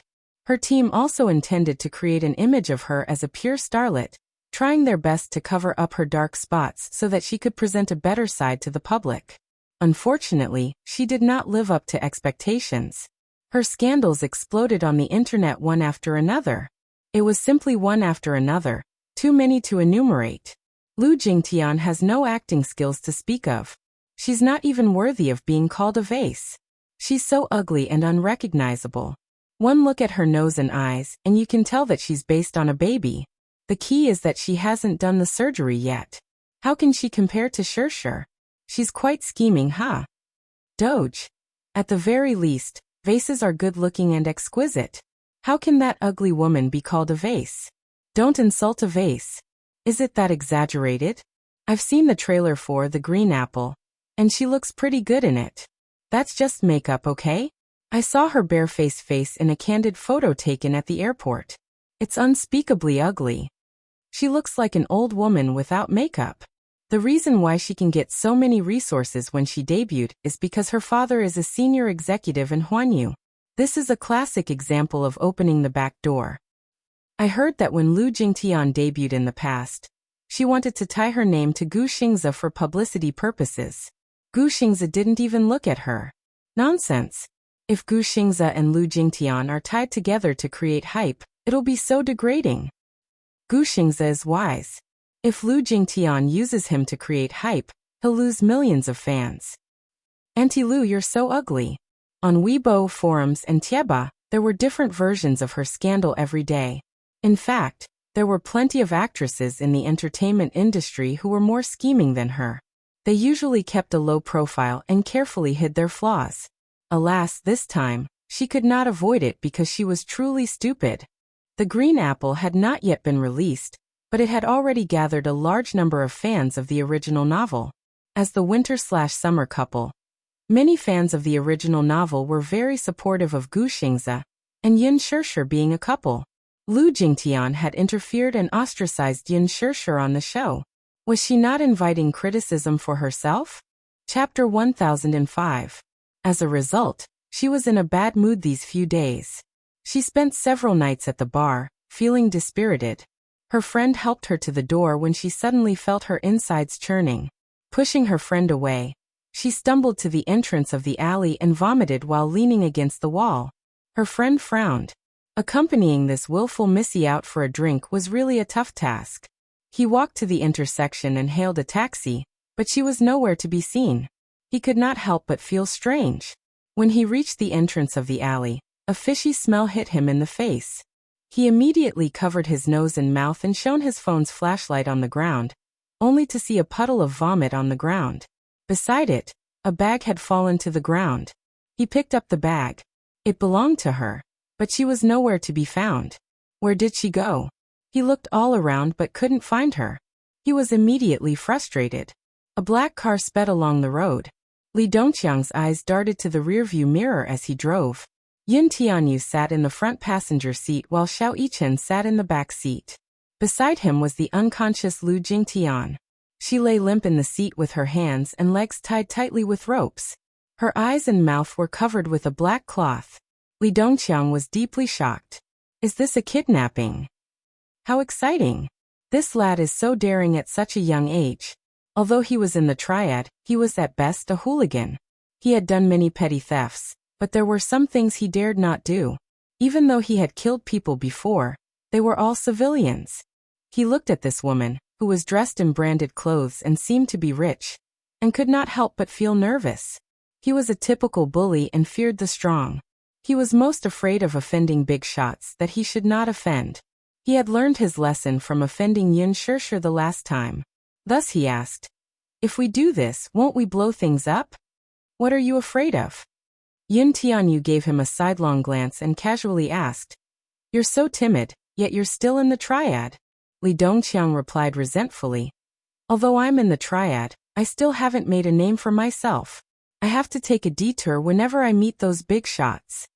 At this moment, he was completely unaware that there was a major character sitting beside him. Although this big shot was a little young, Yin Tianyu snorted and did not bother with him again. Li Dongqiang still wanted to say something, but Yin Tianyu cut him off impatiently. "Cut the crap. I'm letting you do this so naturally, I can ensure that nothing happens to you." His tone was like that of a king, shocking Li Dongqiang. Were all kids these days so powerful? His methods were even more professional than his. Xiao Yichen, who was standing behind him, seemed to have transformed into Yu Yu's little fanboy. This little brother of his was really amazing. His style of doing things was just like his father, ruthless and merciless. He liked it. He turned to look at Lu Jingtian and snorted. He didn't like people who bullied his mommy. Therefore he would not show any mercy. The car sped to a stop on East Street. Li Dongqiang, who was guarding a gambling den, alighted from the car and carried her into a small, dark room inside. As soon as he entered the room, Li Dongqiang threw him onto the bed. The bed was made of metal, and was very hard. Li Dongqiang did not go easy on her. With a toss and a bump, she woke up with a start. However, perhaps because she had drunk so much, she was still drunk and had yet to recover her senses. Chapter 1006. A basin of cold water was the first to splash on her. The piercing coldness made her more clear-headed, and she opened her eyes abruptly. The black cloth covering her eyes fell off. Her vision slowly overlapped and became clear again. The dark room was airtight, and only a weak chandelier was lit. Hence, she could not see clearly where she was at that moment. The chandelier was an ordinary chandelier. It swayed gently from time to time, causing the room to flicker with light and shadow. It reminded one of the classic scenes in horror movies. Lu Jingtian shuddered in fright and sat up abruptly on the bed. Unaware that her limbs were tied up, she lost her balance and rolled off the bed. "Ugh!" she cried out in pain. Li Dongqiang glanced at her coldly and signaled with his eyes. His men walked forward and threw her back on the bed. "Ugh ugh ugh." She opened her mouth in shock, but it was gagged so she could not make any sound. She could only whimper as if she were begging for mercy. Yin Tianyu and Xiao Yichen entered the room as well. Li Dongqiang immediately ordered someone to bring a sofa chair over. Yin Tianyu sat on it and slowly raised his head to meet Lu Jingtian's frightened eyes. When Lu Jingtian saw Yin Tianyu and little Yichen, for some reason, her fear faded a little. It was hard for people to be wary of those weaker than them. She was still wondering who had kidnapped her here, but when she saw Yin Tianyu and little Yichen, she was no longer so afraid. Instead, her tense emotions relaxed a little. Still, it was not without surprises. How could it be these two rascals? Were they the ones who tied her up and brought her here? How did these two rascals manage to do it? What did these strange, ferocious-looking men have to do with the two children? She was full of doubts. In her eyes, Yin Tianyu and little Yichen were merely 7-year-old children. They had not even graduated from kindergarten, so they could not do anything to her. She only saw this inexplicable scene as a farce. Alas, she was wrong. Some people looked weak, but they were not necessarily weak. On the contrary, it could be very powerful. Yin Tianyu glanced at her. His eyes were extremely cold and his face was filled with disgust. He stared at her and asked, "Are you awake?" His voice was so cold that it was as if 10,000 feet of ice had frozen over. Lu Jingtian nervously shook her head subconsciously, but when she realized what he was asking, she hesitantly nodded her head. Little Yichen sneered from the side. "Bad woman." Lu Jingtian was infuriated. Just as she was about to lash out at him, she realized that her mouth was gagged and could only let out a few muffled moans. Yin Tianyu ordered, "Let her talk." Thus Li Dongqiang walked forward and removed the gag from her mouth. Lu Jingtian was finally able to speak, and the first thing she said was explosive. "Hey, you two brats, what are you trying to do? Why did you tie me up and bring me here? What kind of game are you playing with me?" She was originally dead drunk. After vomiting out a stomach full of filth, she had just sobered up a little when she was knocked out by a stick. When he woke up, he was splashed with a basin of ice water. Naturally, he became more clear-headed. However, the alcohol did not completely subside. She spoke very harshly in her drunken state. Chapter 1007. Hurry and loosen the rope. Let me go home, she demanded fiercely, purely trying to scare them. Yin Tianyu smiled. The game isn't over yet. How can I let you go home? Lu Jingtian was taken aback by his mature tone and cold words. If you two rascals continue to mess around, I'll tell your daddy. Ha! Yin Tianyu sneered and then leisurely said, "Fine. Go ahead and sue them." She was stunned. "Aren't you afraid that your daddy will spank you?" She clearly did not realize what was going on, so she was at a loss for a moment. What were these two rascals up to? "Xiao Yichen, isn't she disgusting?" Yin Tianyu suddenly turned his head and asked. Xiao Yichen spat. "She's disgusting." He paused for a moment before adding, "Anyone who bullies mommy is guilty of the most heinous crime." Finally, he used the right idiom. This was not the main point, though. The main point was that there was no need to hide the murderous look in Xiao Yichen's eyes. She was frightened by his gaze. "What are you guys trying to do? Thanks to you, mommy has 32 wounds on her body. Today, I'll pay you back double." With that, Xiao Yichen stepped forward and grabbed his mother's hair. In the past, he was extremely disdainful of using such despicable means like grabbing someone's hair. However, his younger brother said that he would give her a taste of her own medicine. Since his mommy's hair was ripped off, there was no need for him to be merciful. He wanted this evil woman to have a taste of the pain of having her hair ripped off. Lu Jingtian shrieked in pain at the sharp pain coming from her scalp. "Ah! What are you guys trying to do? Let go. It's painful." Xiao Yichen did not waste any more words. He grabbed her hair and threw her to the floor. She did not know where this kid got his strength from. She weighed more than 50 kilograms, yet he lifted her with one hand. "What are you guys doing?" she shrieked. Her ear-piercing scream reverberated through the room. "So noisy." Yin Tianyu frowned in disgust. Li Dongqiang immediately understood and stepped forward to cover her mouth again. Xiao Yichen said angrily, "Bad woman, you know pain too. But I saw that when you bullied my mommy, you didn't hold back either." Lu Jingtian continued to whimper, as if she finally understood that the two were here for revenge, and realized the seriousness of the matter. Xiao Yichen was about to make a move when he saw the woman's face, which was filled with fear and hatred, and suddenly felt awkward. He suddenly put down his fist and returned to Yu Yu's side with a gloomy expression. He pouted and looked unhappy. "What's wrong?" Yu Yu glanced at her. "Disgusting. My hands are dirty," Xiao Yichen said with a frown. "Besides, if I touch her, her bones will fall apart." These words were not wrong. Xiao Yichen's punch was equivalent to 80% of a grown man's strength. What kind of concept was that? If he punched her more than 20 times, she would surely have a few broken bones. Moreover, he was a man. It was rather ungentlemanly for a man to hit a woman. He was not like that Song Yunxi, who was ungentlemanly. Lu Jingtian inexplicably heaved a sigh of relief when Xiao Yichen stopped hitting her. Yin Tianyu glanced at Li Dongqiang and said, "You can go ahead." Lu Jingtian's eyes widened in horror. She did not know what was in store for her. Chapter 1008. "I'll wait for you outside." With that, he left with Xiao Yichen. Li Dongqiang let out a sinister laugh and slowly took a few steps toward Lu Jingtian. The fear in her heart increased exponentially. Initially, she thought that this was a prank by the two children, but now, she no longer thought so. He walked up to her, slowly squatted down, and removed the black cloth from her mouth. She got the chance to speak and immediately asked in horror, What are you trying to do?" "What am I trying to do? I'm going to do you." He grinned and spoke vulgarly. She was stunned for a moment, only to see him stand up and unbuckle his belt with one hand. What are you doing?" "You're raping me. Don't you dare do anything rash." "Humph," he ignored her.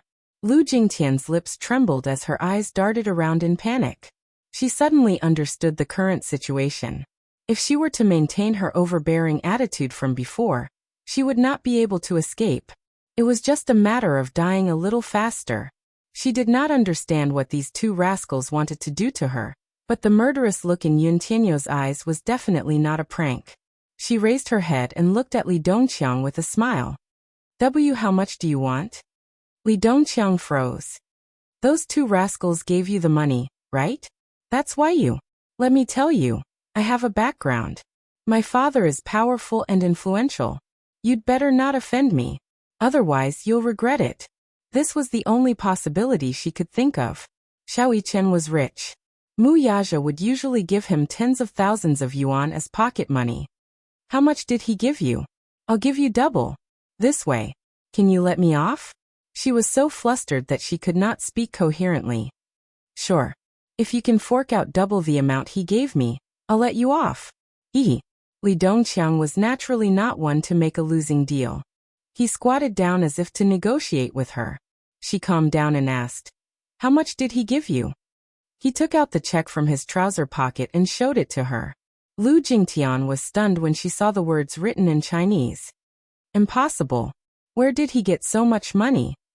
Lu Jingtian chuckled. "I think you've been fooled by those two kids. Think about it. They're barely 15 years old. Do you really think he can give you so much?" She only suspected that Xiao Yichen was the one who gave her the money. She did not suspect Yu Yu at all. Li Dongqiang raised his eyebrows. "That's so much money. I can't afford it." In fact, if it was in the past, he would not have believed that a child could take out so much money. However, he had seen this child's strength before. Lu Jingtian was taken aback. "Are you dumb? This piece of paper must be fake. It's just a fake check, and you're treating it like a treasure." What I'm giving you is real money. It's not something a fake check can compare to." "Then this is the number on the check. If you give it to me now, I'll let you go." Lu Jingtian was speechless for a moment before she flew into a rage out of humiliation. How can he have so much money? It's 7 digits, not thousands or tens of thousands. Chapter 1009. Lu Jingtian was infuriated and annoyed by his humiliation. She cried out indignantly, "My dad is rich. Let me call him. He can fork out that much money right away." Smack. He gave her a tight slap across the face, causing her face to turn to the side. "Are you King kidding me?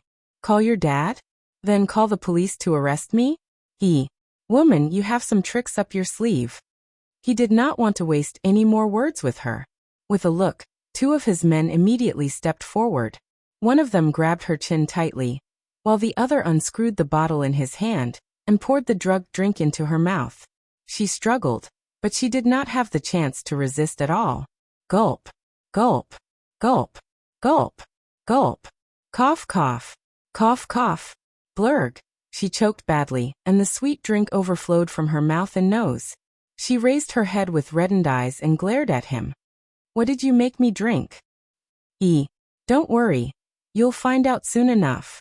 When the drug takes effect, the few of us won't be enough to cure you. It was the strongest drug in the black market, passion-hunting powder. The drug, which was used to deal with Yun Shirshir, was now being used to deal with Lu Jingtian. A few minutes later, she felt dizzy all of a sudden, followed by a strange sensation coming from her body. Her body swayed slightly, and she felt her legs go limp. Not only that, a certain part of her body was acting up. She clamped her legs together and tried her best to hold it in as she perspired profusely. Her breathing suddenly quickened. The strange thing was that she had gulped down so much drink earlier, but her throat was very dry. Lu Jingtian was the spoiled and arrogant missy of a rich family. She had never seen such despicable tricks in society. Therefore, she thought that there was some kind of poison in the drink. It was only when she felt an inexplicable emptiness in her lower abdomen that she realized that the drink had been drugged. Lu Jingtian's chest heaved up and down. Under the constant stimulation of the drug, she felt a strange heat, and her whole body went limp. The scenery in front of her eyes began to blur, and under a burst of dizziness, she couldn't even see Li Dongqiang's face clearly. She shook her head, but it did not matter if she did not shake. Instead, she fell headfirst to the ground. She did not feel much pain, even when her head hit the floor. It was as if she was lying on a bed of cotton, and she felt as if she was floating in the air. She began to feel an urgent need to fill the emptiness. Gradually, she lost her consciousness and her gaze became blurry. Huff. Huff, I want. It's so hot. It's so hot. As she spoke, she giggled softly. Help me, please. It's so hot, and I feel so empty. Boo-hoo. Lu Jingtian's exquisite makeup was exceptionally seductive. Her beautiful eyes were hazy, and her face was flushed with a coquettish blush. Her red lips, which seemed to be budding, were especially seductive when they opened and closed. The drug had completely taken effect.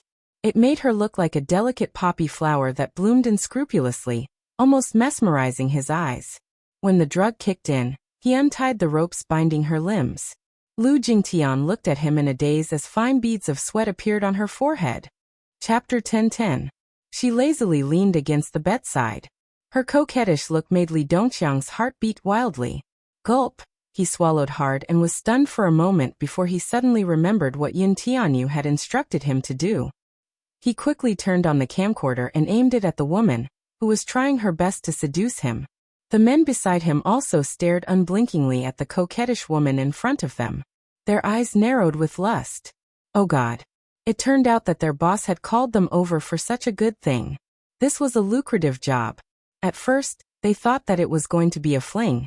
Unexpectedly, Li Dongqiang walked over, squatted down, and reached out to pinch her hot and flushed cheeks. She pounced on him at once, wrapped her arms around his waist, and threw herself on top of him. She might have used too much strength, for he was suddenly pushed to the ground by her. She sat on top of him, grabbed his collar, and kissed him. The scent of her expensive perfume assaulted his nostrils.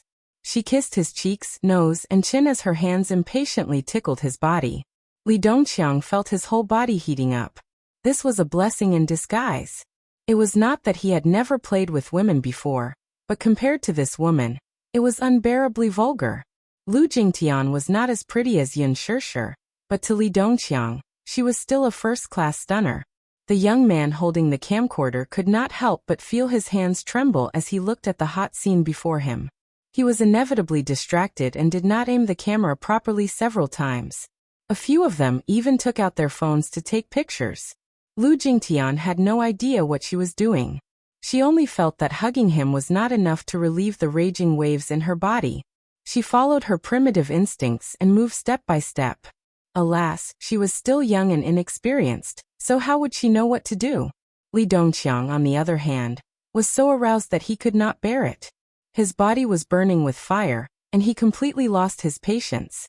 With a low growl, he flipped over and took the initiative. In no time at all, he took off her clothes. The fiery scenes were all captured by the camera. The young man on the side muttered vulgarly, "This woman is really coquettish." That eye-piercing scene was driving the subordinates who were waiting at the side crazy. However, boss hadn't finished enjoying it yet, so he naturally couldn't rush it. They had to do it one by one. In the casino, although it wasn't prime time, the 4 floors of the hall were still bustling with activity. Mixed with cheers and curses, it was an impassioned atmosphere. This was one of the biggest casinos on East Street. People often went bankrupt here overnight. Of course, there were also some lucky people who gained great wealth. However, in a casino like this, there were very few lucky people. After obtaining a huge fortune, most people would greedily throw themselves into the next battlefield with a fluke mentality. However, after a few twists and turns, they would often end up disappointed. No matter what your identity is, be it a boss or a commoner, as long as you have money, you can walk into this treasury and bet on your life. The casino was a unique cylindrical building. The ceiling and walls were classical and magnificent, just like a luxurious palace. Chapter 10-11. However, very few people dared to place bets at this table. Hence, to sit at this table, one had to bet at least 5 million yuan, and the chips would continue to rise as the game progressed. At this moment, however, no one was paying attention to whether someone was placing bets at this table. Everyone's eyes were on a little lad in a black shirt. This little boy, who was only 6 or 7 years old, had exchanged chips from the dealer half an hour ago. At that time, he only had a few 100,000 yuan worth of chips. The moment he entered the gambling hall, he walked to the French roulette with ease and placed tens of thousands of yuan on it. His nonchalant expression made it seem as if gambling, to him, was just a simple game. Xiao Yichen stood nervously beside Yu. Earlier, he was bored waiting outside the door, so he said that he wanted to take a look around the casino.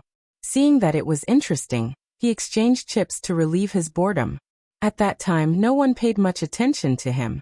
Most of them thought that he was just an extremely naive little lad who dared to enter the casino after stealing so much money from somewhere.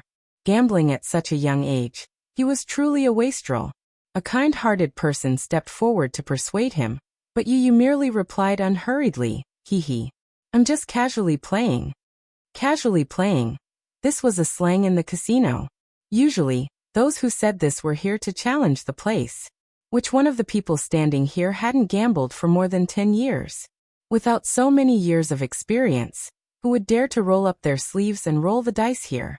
This little lad with a mere few 100,000 yuan, which was not even enough to open the table, dared to spout such arrogant words here. He was young and did not know the rules, yet he wanted to challenge the place? What a joke! Many people mocked and ridiculed him. But Yu merely crossed his arms and leaned lazily against the table. His lips curled into a devilish smile as he pushed all the chips to the table, making people feel guilty. Staking it all on one throw? The banker's eyes could not help but reveal a trace of contempt. The roulette spun once, and everyone turned pale with fright. Unexpectedly, Yu won the first round and earned a lot of money. Yu accepted the bet without a change in his expression. His face was still wearing a nonchalant smile. His expression was calm, and yet it was not a smile. He looked at the money he had won and shook his head helplessly. He said mildly, "I was just lucky." Under everyone's dumbfounded gaze, he immediately threw all his capital and the chips he won on the table, as if he was going to continue the game. The banker looked at him and thought to himself that it was just a fluke. There was no reason for him to continue winning. Everyone placed their bets, and after a few rounds, Yu's chips became more and more impressive. In the beginning, the crowd looked down on him, but now they were all following him to place their bets. The fiery atmosphere in the gambling hall was a sharp contrast. Although he had won a lot of chips, the child's face was still calm. He only smiled and played with the chips in his hand. The banker's forehead was sweating, and he didn't dare to make a move. More and more gamblers followed behind Yu, but the banker still did not place his bet. Yu Yu suddenly looked up. He raised a finger lazily and shook it gently. He said mildly, "You can't." Chapter 10-12. He had been in the casino for more than 20 years, and had been playing since he was 10 years old. This lad was clearly trying to humiliate him. However, despite his anger, it was an undeniable fact that he had lost to a child. He had never lost so thoroughly in all his years of playing. He did not even have the will to fight anymore. The dealer pushed down his chips and simply admitted defeat. Yu Yu looked at him with a smile. A dealer in a purple uniform walked up to him and carefully collected all the chips he had won. Xiao Yichen whispered in his ear in disbelief. "Yu Yu, are you that good? You actually won more than a few million." Yu Yu glanced at him from the corner of his eyes and hooked his finger at him. Xiao Yichen leaned over. Yu Yu said flatly, "Idiot, I cheated." Xiao Yichen. In the small dark room, the atmosphere was heated. It was the time for endless battle. The first time was naturally accompanied by pain, but compared to the seemingly endless emptiness and stimulation in Lu Jingtian's body, it was nothing.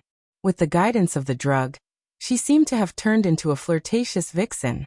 She twisted her body seductively and cooperated fully no matter what position he took. Li Dongqiang was the first to admit defeat and was somewhat helpless. It had to be said that this drug was really very strong. Even if it was a jade maiden, it could also turn her into a slut.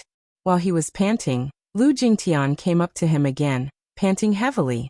The impatience on her face showed that she had no intention of giving up.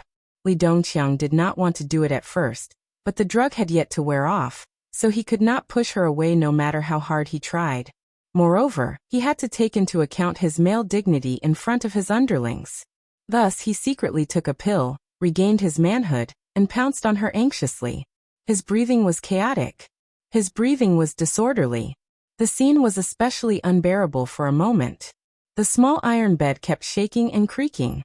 Under the violent movements, it made a sinister sound. This was the rhythm of squeezing them all dry. Lu Jingtian had no idea what earth-shattering thing she was doing. Neither was she aware of the lewd expression on her face, nor was she aware of her high-pitched moans. It took a full 2 hours for the drug to wear off. 5 to 6 men took turns to do it before the drug finally wore off. Wasn't this drug too powerful? Wasn't this the rhythm of wanting to destroy him? The others were also exhausted, and the room was filled with the sound of panting. When things calmed down, Li Dongqiang felt that his waist was about to collapse. He threw himself onto the bed. His waist was sore and painful. It was simply unbearable. It seemed that this kind of thing should really be controlled. Now that his vitality was greatly damaged, it seemed that he would not be able to recuperate for 3 to 5 days. On the other side, the effects of the drug had subsided, and the fire in her body had mostly been vented. Lu Jingtian finally regained her senses, but when she saw the unbearable scene before her, she was first stunned before her face turned ghastly pale. What happened? Without waiting for her to react, a scream escaped from her throat. "Ah, you guys. You guys." She held her face and screamed continuously. Suddenly, she realized that she was naked. Looking down, she realized that she was completely naked. This frightened her even more. Chapter 10-13. Only then did she realize with a start that she had lost her virginity. Oh God, what's going on? She wanted to scream, but she was too frightened to do so. She blinked her eyes, and large droplets of tears rolled down her cheeks at once. What's going on? She hurriedly grabbed a piece of clothing from the side. She did not care whose it was, as long as it could at least cover her body. She was so frightened that her body kept retreating backward. Her pale face suddenly turned purple as her lips trembled uncontrollably. Humiliation. She felt a bone-chilling humiliation. She came from a well-to-do family, and her upbringing was very strict. Therefore, even when she grew up, she was like other girls who liked to play and make friends, but she always stuck to her bottom line. Her father taught her that a girl's chastity was the most important thing. But now, everything had been destroyed. She had actually lost her virginity to this group of ruffians at the bottom of society. Lu Jingtian's whole body trembled as she kept sizing up Li Dongqiang, who was sitting at the side and panting heavily. Her heart sank to the bottom of the valley. Women always had many beautiful fantasies about their first time. Alas, she would never have thought that her first time would be cruelly sullied by these ruffians in front of her. Looking at Li Dongqiang, looking at his dark skin, ugly and ferocious appearance, his body full of fat, and especially that fat and oily big belly, she was even more disgusted. At this moment, her face was as contorted as it could be. She bit her lower lip angrily, and the humiliation was so deep that it bled. ****. You bunch of beasts. Shameless. Scumbag. Lu Jingtian cursed the moment she opened her mouth, using the most insulting words she could think of. Smack.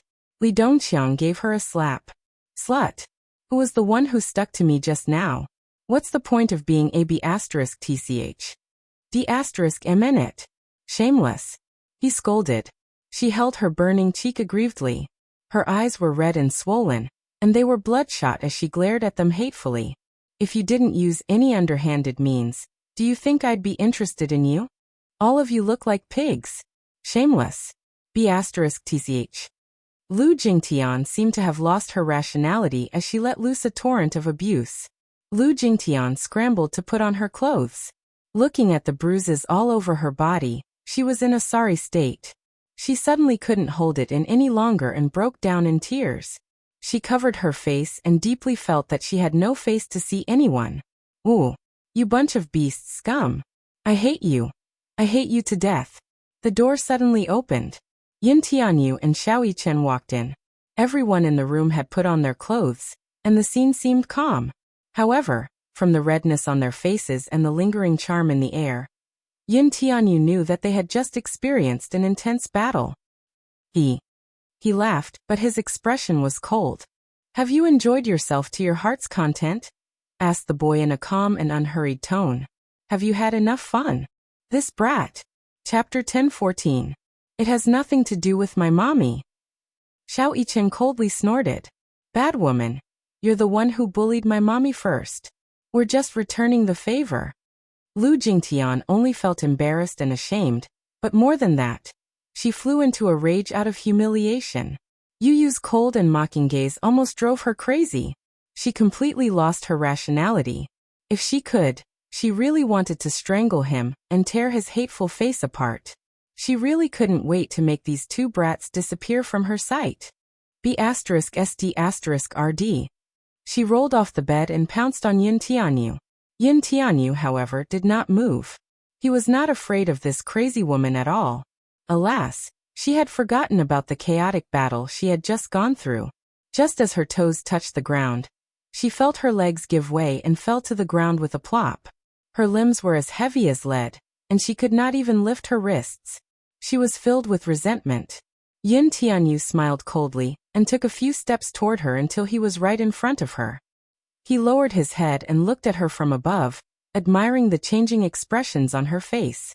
Humiliation, resentment, madness, pain, despair. Everything was in his eyes.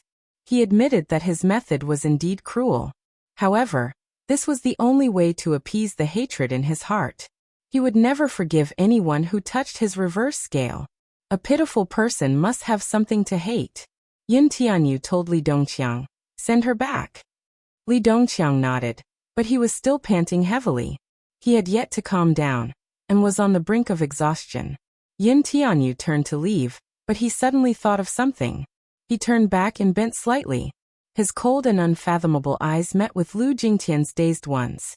Don't blame me for being ruthless if you dare to make a fuss about what happened today. Lu Jingtian was stunned. This child had a charisma that made one unable to look him in the eye. That pair of cold eyes actually oppressed her to the point that she couldn't breathe.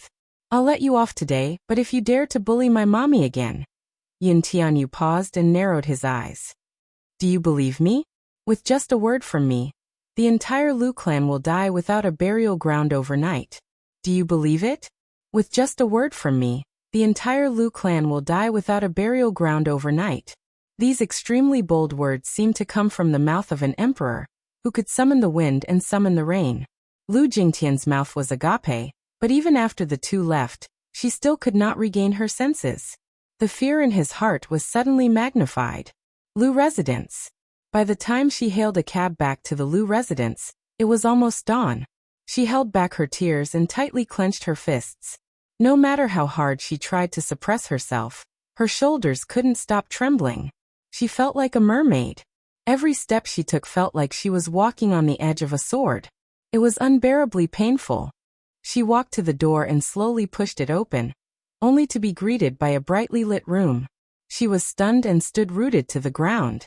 She saw Lu Buoxing sitting on the sofa in the spacious living room. It seemed that he had been waiting for a long time. She was stunned for a few seconds.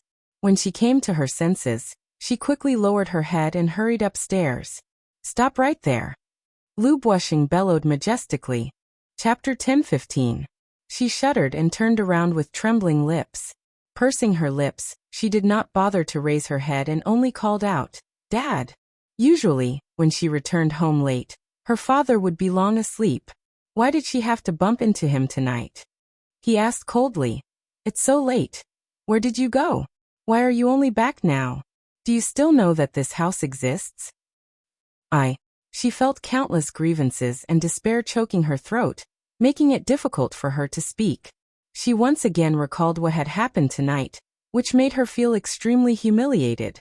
The tearing pain deep in her body reminded her of the shame and anger she felt. Resisting the urge to break down, she said in a muffled voice, "I went out to play." She did not want anyone to know about this. Even her closest family did not want them to know about it. She was utterly disgraced. She was too ashamed to face anyone. If her father were to know that she had given her virginity to a group of unknown hooligans, he would be so angry that he would kill her. It was simply a nightmare. It was a stain that she could not erase no matter how hard she tried. "You went to the bar again." Lu Buoxing snorted, clearly extremely dissatisfied.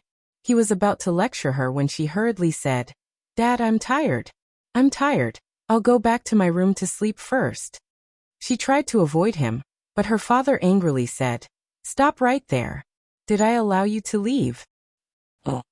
She stood there awkwardly, sweating profusely from anxiety. "You want to leave before I'm done talking? Is this how you treat your elders? What time is it now? You only came back from playing. Do you still have this house in your eyes?" As he lectured her, he said, "What are you waiting for?" It was clear that he was going to lecture her. How could she face him in her current state, though? She gritted her teeth and stayed where she was. Lu Buoxing was even angrier. "What? I told you to come over. Why aren't you moving? Have you grown wings after being a year older? What are you waiting for?" His sternness made her tear up even more. She suddenly started sobbing softly. She felt so embarrassed. If Lu Buoxing were to see her like this, she would lose her last bit of dignity. Lu Buoxing got even angrier. He suddenly got up, walked up to her and grabbed her arm. Lu Jingtian stumbled and fell right in front of him. What he saw in front of him, however, greatly shocked him. Her exposed arms, shoulders, and collarbones were densely covered with all kinds of ambiguous marks of strangulation and kisses. Looking at her face, it was red and swollen. It was clear that she had been raped. When Lu Buoxing saw everything clearly, he subconsciously slapped him in the face. Lu Jingtian could not take it anymore and fell to the ground. She lowered her head and let her hair cover her face in the shadows. What the hell are you doing? How did a girl end up like this?" Lu Buoxing was exasperated at her failure to live up to his expectations. His first reaction was that he had no idea who she was fooling around with again. Lu Buoxing had high expectations for her, and he had always hoped that she could marry into a prestigious family. Prestigious families valued a girl's innocence the most. The way she was acting really disappointed him. Lu Buoxing's rage made her feel ashamed and aggrieved. She held her face as her lips trembled. Large droplets of tears rolled down her pale cheeks, making one's heart ache for her. Chapter 10:16. Lu Buoxing's rage made her feel ashamed and aggrieved. She held her face as her lips trembled. Large droplets of tears rolled down her pale face, making one's heart ache for her. Lu Buoxing's heart ached as he looked at her haggard and disheveled appearance. He reached out to help her up, but she avoided his advances. She avoided his action, though. Suppressing her grievances, she got up from the floor and ran upstairs without looking back. Bang! The door was slammed shut. Lu Buoxing lowered his head to look at his burning palm. He had used a lot of strength in his anger earlier. In a moment of anger, he had given her a slap. Now he was filled with regret. Lu Buoxing went upstairs to Lu Jingtian's room, only to hear her sobbing. Worried, he knocked on the door, but the crying stopped abruptly. Tian, it's Daddy's fault. I shouldn't have hit you. Open the door and tell Daddy what's going on, okay? Don't bother about me. Go away. Just go away, she cried. Lu Buoxing furrowed his brows, his heart burning with anxiety.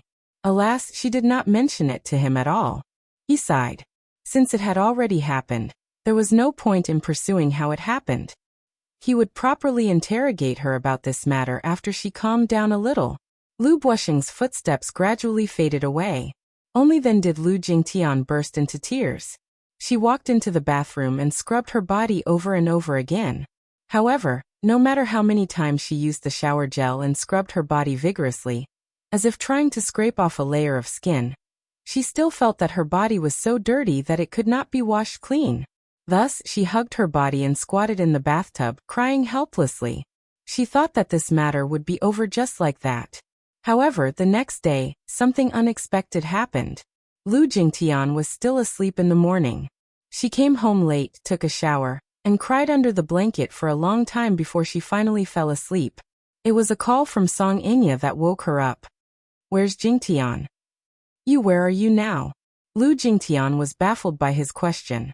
She was still groggy from sleep, so she hoarsely replied, I'm at home. You're still sleeping. Song Inya was dumbfounded. She was still sleeping like nothing had happened even after such a big thing had happened.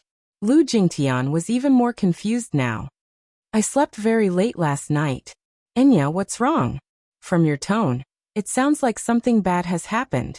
You'd better take a look at Weibo yourself. I only just found out. Hurry and take a look. The Missy's words gave her an ominous premonition. She quickly switched on the tablet and entered the Weibo app. The moment she opened the front page, she saw hashtag Lu Jingtian's sexy photos hashtag dominating the headlines. Lu Jingtian was so shocked that she almost choked. She covered her mouth as her eyes widened in shock. It turned out that Li Dongqiang had recorded a complete video yesterday. After editing it, he had uploaded a few screenshots to the internet. Other than Lu Jingtian, everyone else had been censored out. In the screenshots, Lu Jingtian's hair was disheveled, and her expression was enchanting. Her facial features were so clear that one could almost tell who the woman in the video was at once. Lu Jingtian's hand, which was holding the tablet, trembled uncontrollably.